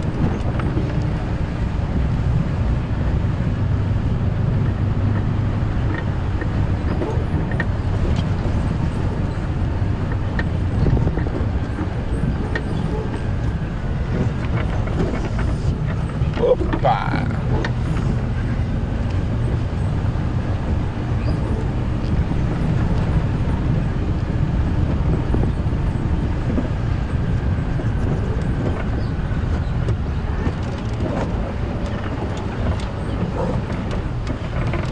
Okay, we've got a little surprise for you, and it's probably not the surprise you're expecting.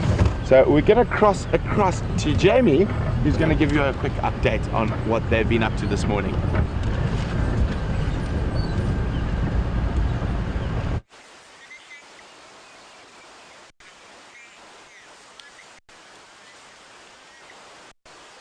Good morning everyone, and welcome to the sunrise safari.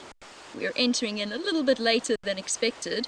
Little Wendy is still down with starting problems, and poor Brent has been out and about all on his own. So we set out to go tracking, and then Scott had the brilliant idea of utilizing our walking backpack. And as you can see, the sun came out beautifully, the rain is gone and past, and we've got our first shongololo, or millipede, of the season. Where are you going, buddy? So this is definitely the first one that I've seen. One of my favorite little things when I was a kid to pick up and play with, and watch the incredible movement of those legs. Moving almost in waves.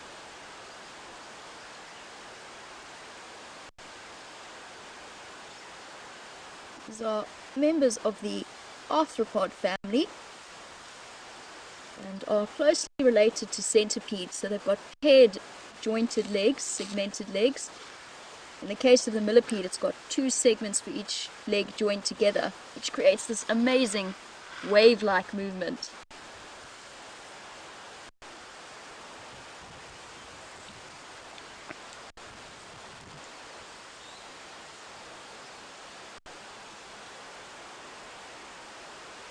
And although they are harmless individuals, they're herbivores and they feed on decaying plant matter, they are actually fairly noxious to eat. They'll definitely be poisonous to you or me, but something like a civet, this would be a perfect snack. And we'll start to see more and more pieces of exoskeleton in the civet trees that we find around the area. Off he goes on his mission. We're sitting out on quarantine clearings.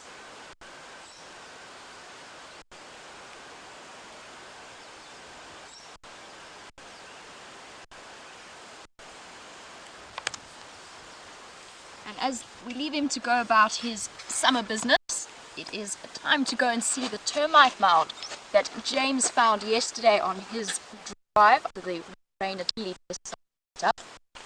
Let's head across to there.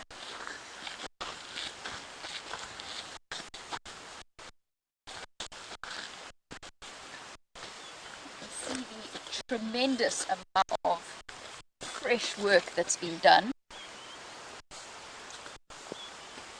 All of this has been built in less than 24 hours. All of the fresh mud that they've put up, fixing up their vents.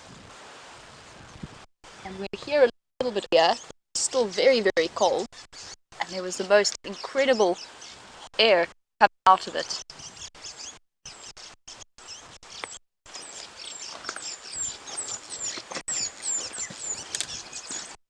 Still got a couple of individuals still in there.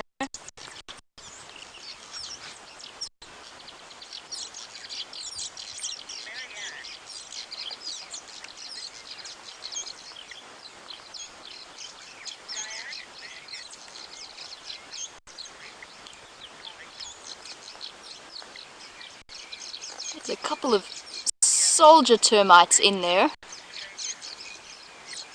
combination of soldiers and workers. The soldiers are the ones with the very large, scary-looking mandibles or jaws. The workers are the smaller ones. You can barely see their mandibles. Slightly lighter in color than those soldiers.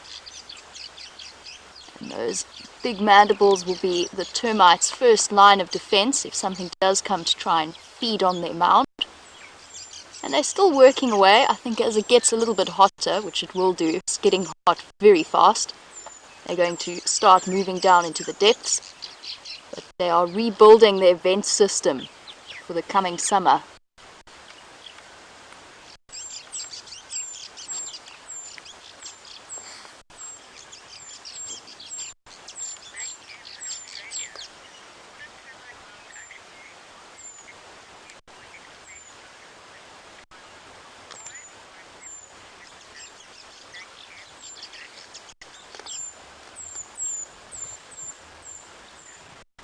As we're watching them add to their incredible termite mound structure, Maggie M from Australia wants to know what they build it out of.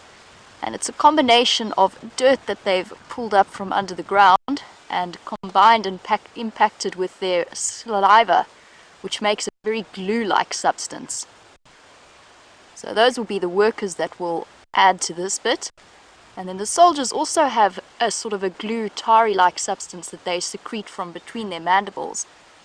But that's just a way of adding an extra attack element to their defense mechanisms. Sorry, Jamie, I'm just going to try and get the right angle here. It might be better if I shine. Go for it.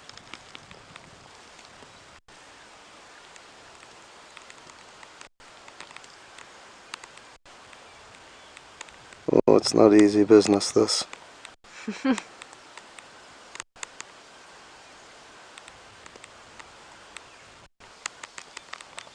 a fly in my ear, James, if you don't mind trying to buzz it away. Thank you. It's right in the ear.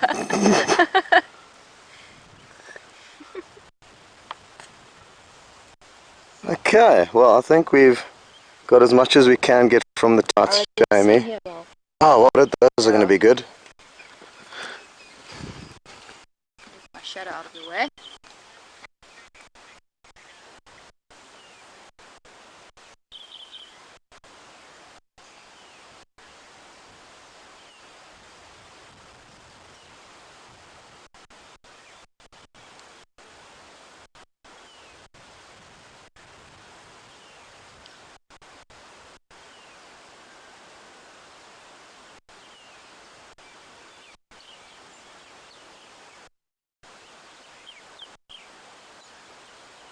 So it's difficult for Jamie now because she obviously can't see what I'm filming.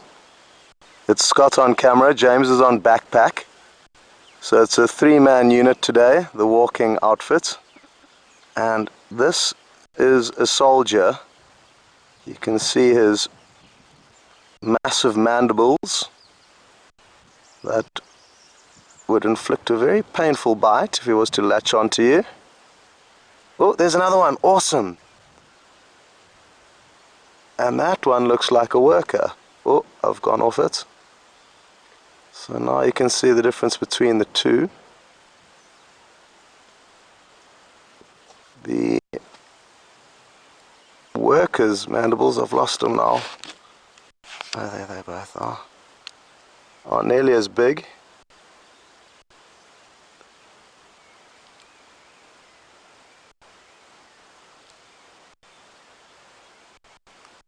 Quite far from the entrances and exits to the main burrow system, so maybe they're foraging for some supplies for the renovations that are being done here. You can see that's where we were filming earlier, the excavation or the holes into the main chimney all the way up there.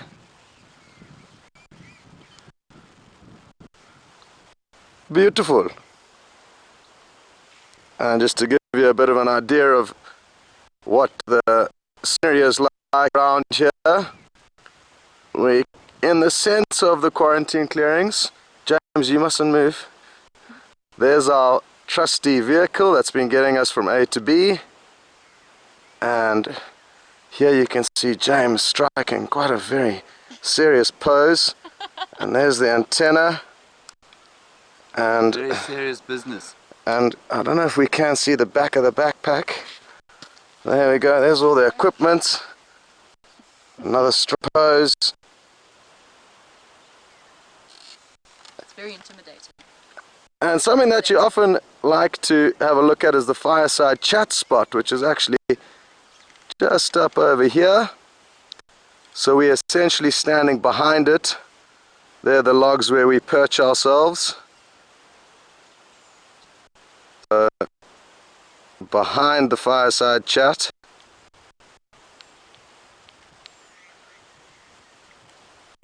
Good.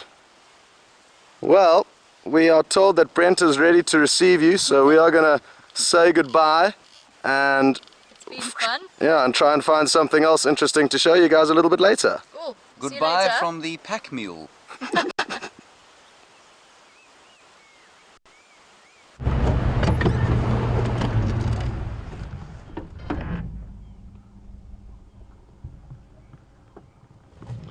Welcome back, and wasn't that a nice little cameo around the termite mound from James and Jamie with the J&J. We are still on Arathusa. We are heading back towards that hyena den to see if there's been any activity there while we're gone. Hopefully, I'm hoping some of the adults have come back and are enjoying the sunshine with that little bundle of joy. So we're about to cross, we're probably about 100 meters from the border.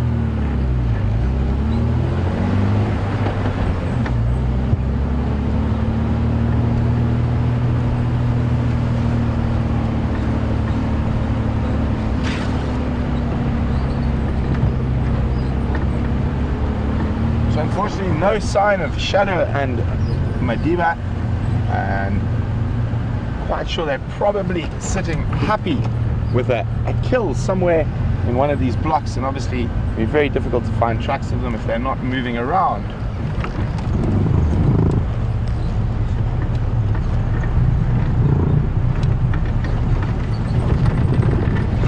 I'm just going to be on the game drive, just letting the guys from the western sectors know that I'm leaving and heading back towards Juma. Stations crossing back to the north. Thank you very much.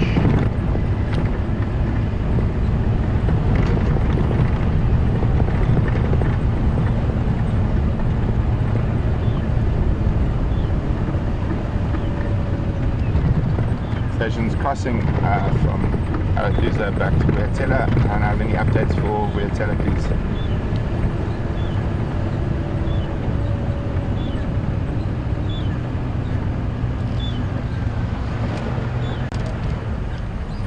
Nothing on Safari, but there's Anderson Mail on Shirley's with a kill, and Salahesha and Montan with a kill on Elephant Plains. Those are the only updates.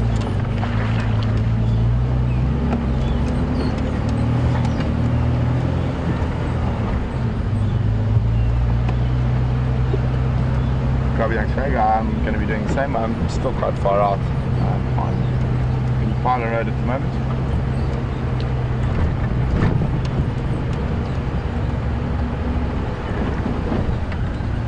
So,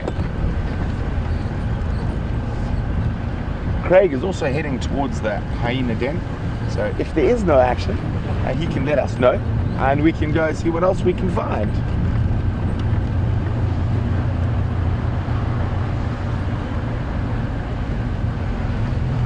Oh, hello, Mr. Oh, and we're getting a little bit of slipping and sliding.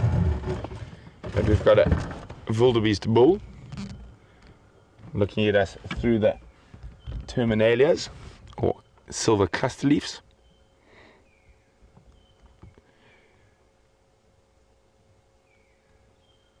And as I said, we started doing a bit of slipping and sliding as we came onto this road. And I did mention at the beginning of this sunrise safari we were going to chat a little bit about seep lines, especially now that they've rained, and some of these seep lines are going to start becoming a bit active, especially if we have a little bit more rain. And animals like wildebeest really like these areas because the bulk grazers keep it short. You can see the short grass all around, and they're able to pick and choose what food they like in between. So these are what you call a duplex soils. And just go back a little bit. You might move out onto the Impala plains themselves. And what a duplex soil is, it's a very important soil type. And so obviously we have lots of sand, quite sandy soils here, and we have lots of quite very clayey soils here down towards the drainage lines. So let's see if this wildy pops out. I'm just going to stand by here and I'll tell you a little bit more about the soils. And it's a perfect spot to do the soils because we're having a look. We're on an obvious seep line here, and you can tell that from the trees. So silver cluster leaves, they like sandy soils, and you find them on these seep lines. And has he stopped now? So a duplex soil, what it is, it's sand on clay. So what happens is that water drains quite quickly through the sandy section. The sandy section is not normally too deep, excuse me, and it hits the clay base. Now, what that does is it keeps the water table high, because as the water hits the clay, clay is not as permeable as sand. Obviously, it doesn't just run through it. And so what that does is keeps that water table high. So you've got really nice grasses and stuff that grow on there. And also, it runs down towards the drainage line to where the clay will come out. So it's the natural movement of water under the ground. And what this does is keep the grasses and whatnot in this area very nice and fresh. And so you do find a lot of animals on them. And a really, really important parts of the bush in terms of animals to feed and from grass species and grass species diversity. So you can find quite a lot of different animals feeding in these areas. And he doesn't look like he's playing ball. He's changed his direction. He's having a scratch. Let's just move forward. So on these duplex soils, you have to be quite careful because, as I said, sometimes the sand layer is not very deep. And if you crack through that sand layer and go into wet clay, we'll just sink. And we'll be very stuck. And we'll have to be very embarrassed and either call for help. And let's have a look. He's having a nice scratch. How's that? There, Jean-Jacques.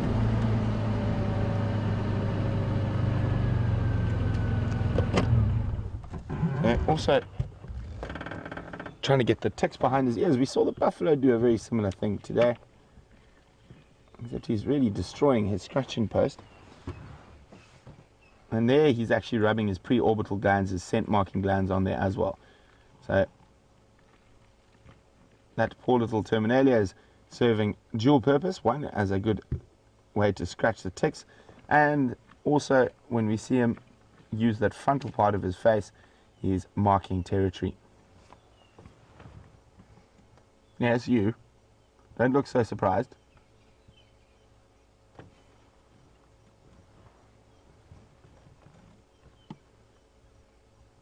They are wonderfully strange looking creatures, wildebeest.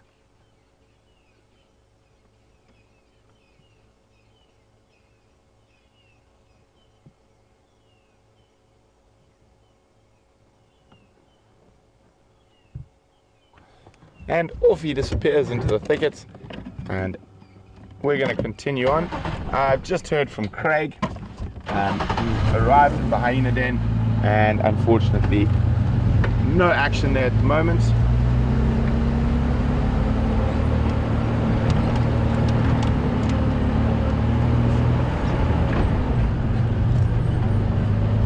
So I'm hoping as we move along these duplex soils, we might find some more of the grazing species out.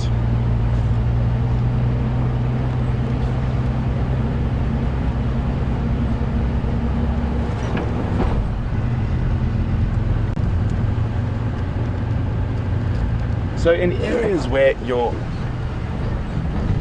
bulk grazers, specifically buffalo and rhino and elephants, have been removed, the water table in these areas actually suffers, and so does the quality of the grass in the bush, because what happens is these little terminalias, like we were looking at where the wildebeest was, have no elephants feeding on them or pushing them over, etc. So they tend to take over, and obviously trees suck up a lot of water, so it removes the water from the ground, and it creates sort of bush encroachment So the bush will become quite thick and you won't have these lovely open areas like we're driving through at the moment. So a lot of people see certain feeding types, especially with elephants, like it's damage to the bush. It's not. They're very important sort of gardeners in the bush, and they keep certain areas open, and like this area we're looking at here wouldn't be nearly as open if we removed elephants from the system, who would break down the terminalias and stop them encroaching on these duplex soils.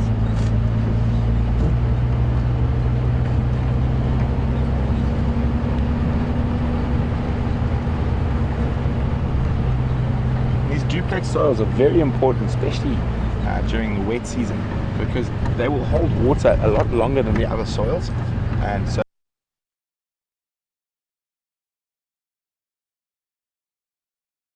dry period.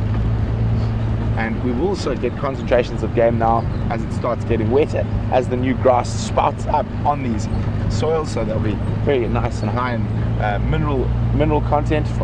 So a very good area to look for animals.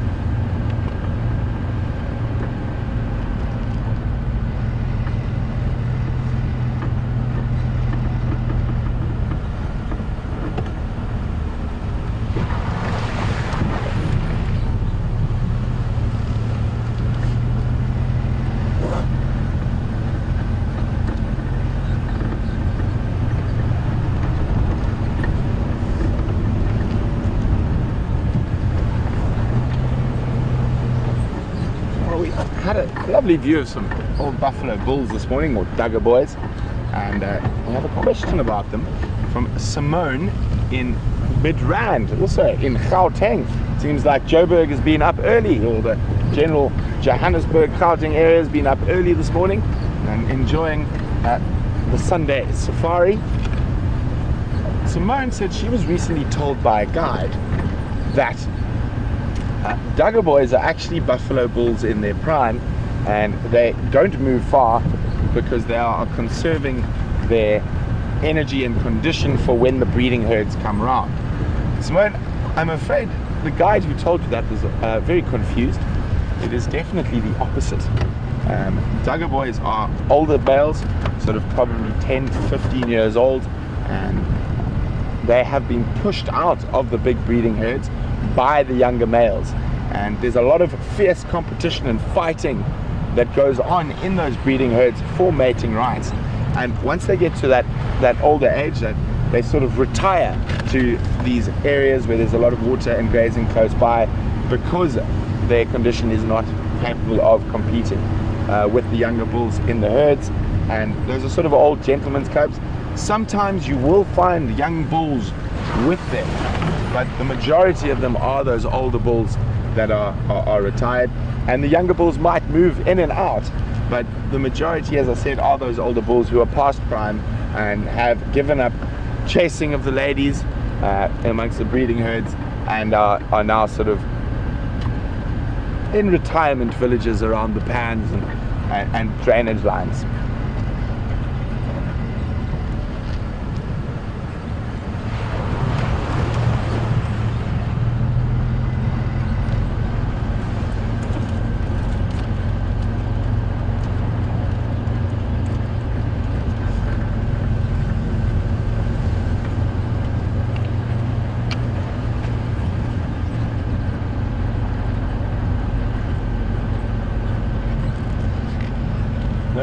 We've just had that lovely view of that lone wildebeest bull, and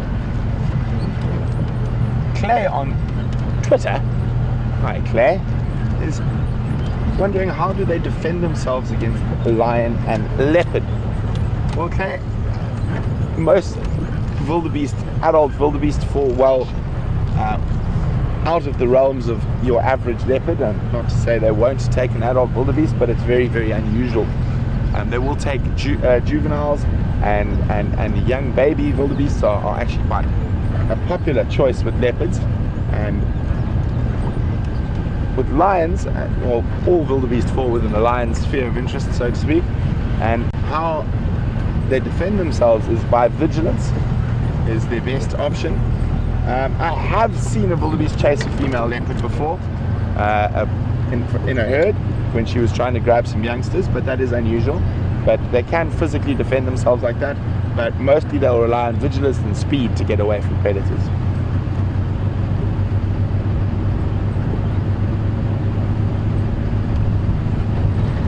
So an adult wildebeest bull, only two real predators out here, and it's lions and hyenas.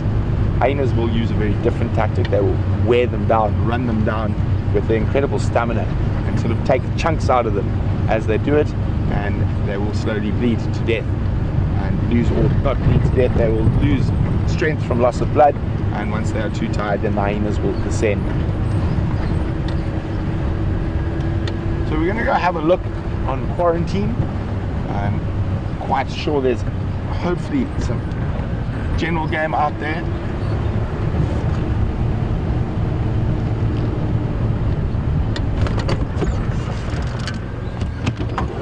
Oh, let's go, let's go, let's go. Don't fly. Stop. Sorry, guys. A really, really nice bird of prey just zoomed past. I'm going to try and get a view of it.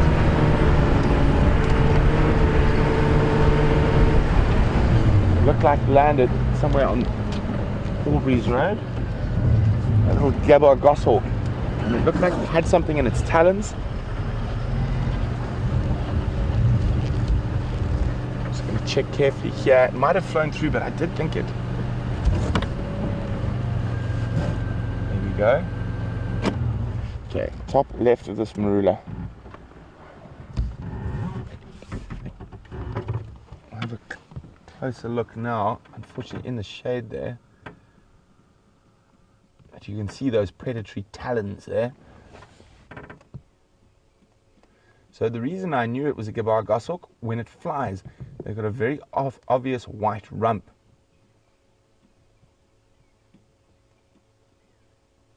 And it doesn't look like it's got anything in its talons at the moment. That was very lucky he didn't keep flying. So it did look like he was going to land. He's very hungry this morning, and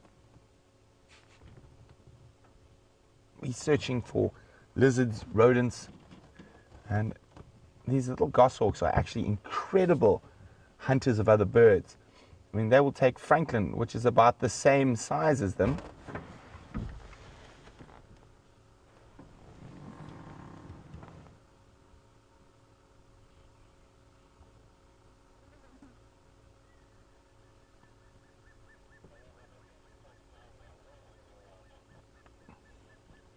so he's sitting there a little bit below the top of the canopy, so it gives him a little bit of shelter and protection from other birds and animals viewing.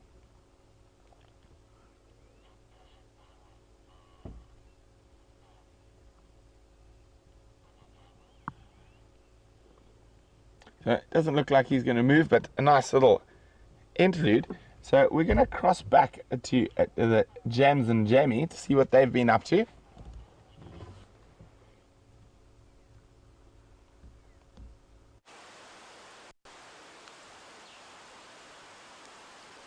Welcome back, everyone, and look at how cool this tiny little skink is.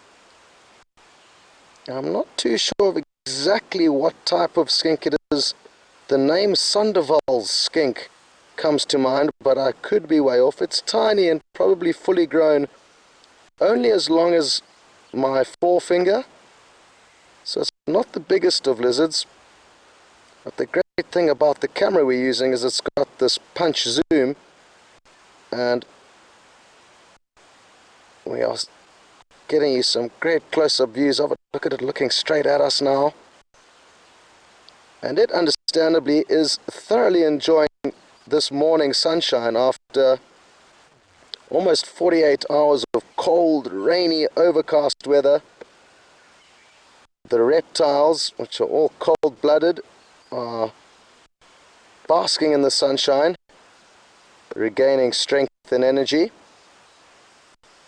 And we've got some really cool little spiders here as well. Have a look here, Scott. Oh, no ways, Jamie's just, it looks like some jumping And spiders. they're also enjoying the sun.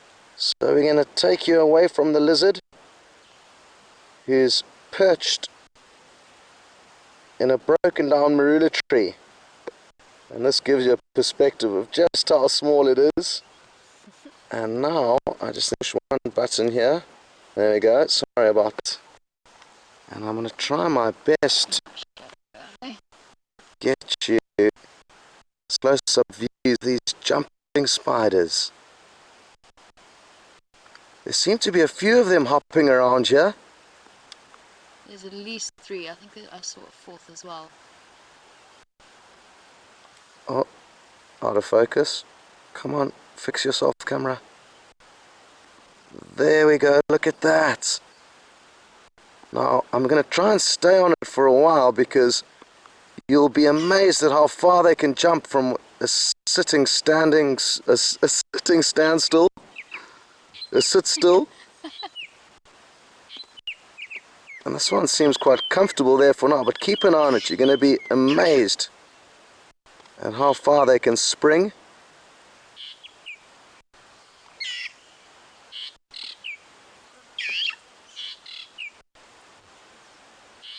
That wasn't the best example.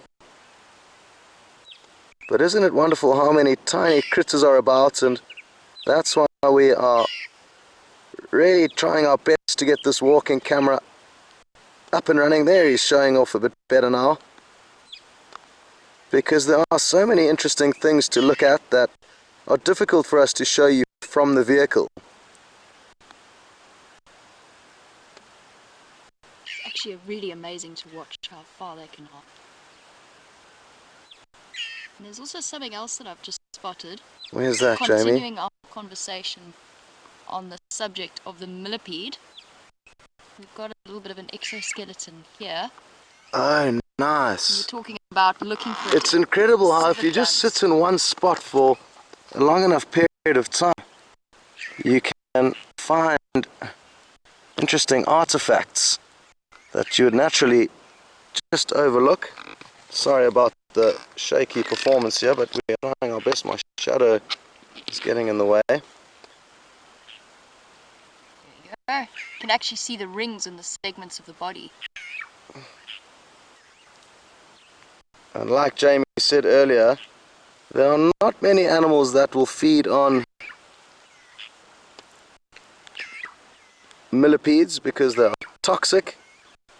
But the civet is one animal that can feed on them, as well as scorpions feed on them a lot. And this is often the remains you see outside of a scorpion's burrow, the exoskeleton of these millipedes.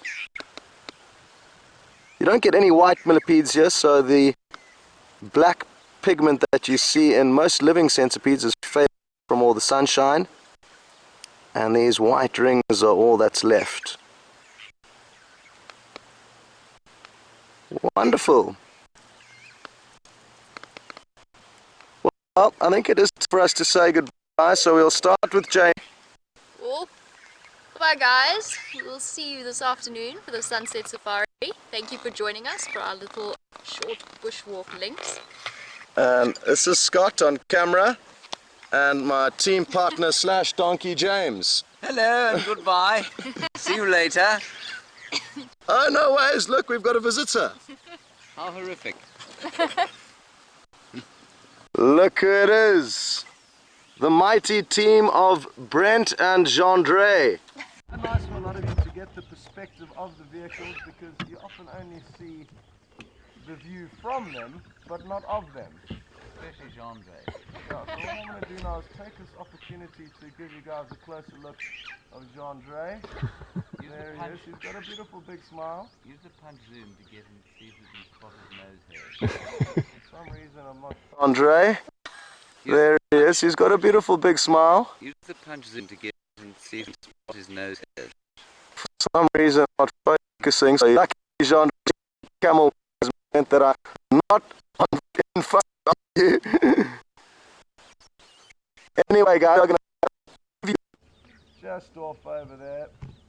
So, thanks very much, and hope you enjoyed the small critters we found for you here. I'll give you one last view of this lizard. He's still perched in the same place. There we go. And we will see you all on the next adventure.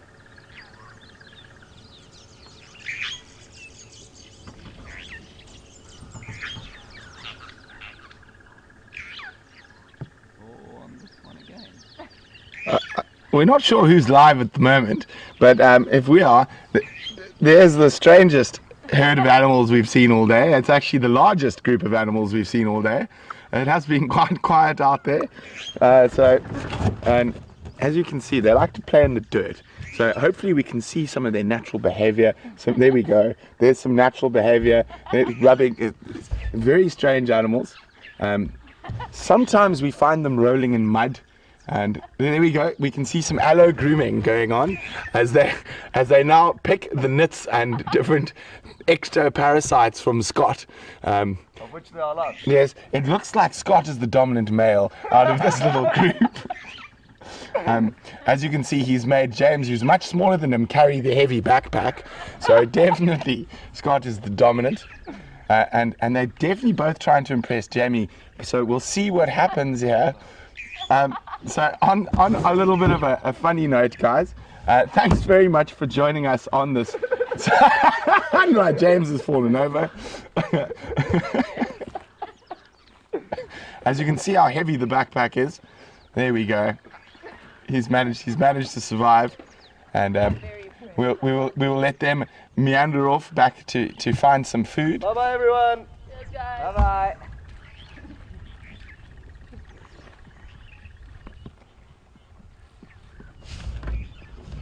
So very interesting animal behavior we saw there, some really interesting aloe grooming, affirming the social bonds in that little group. But guys, thanks very much for joining us. Thanks for all your questions, and we will see you on the sunset safari for hopefully another entertaining drive.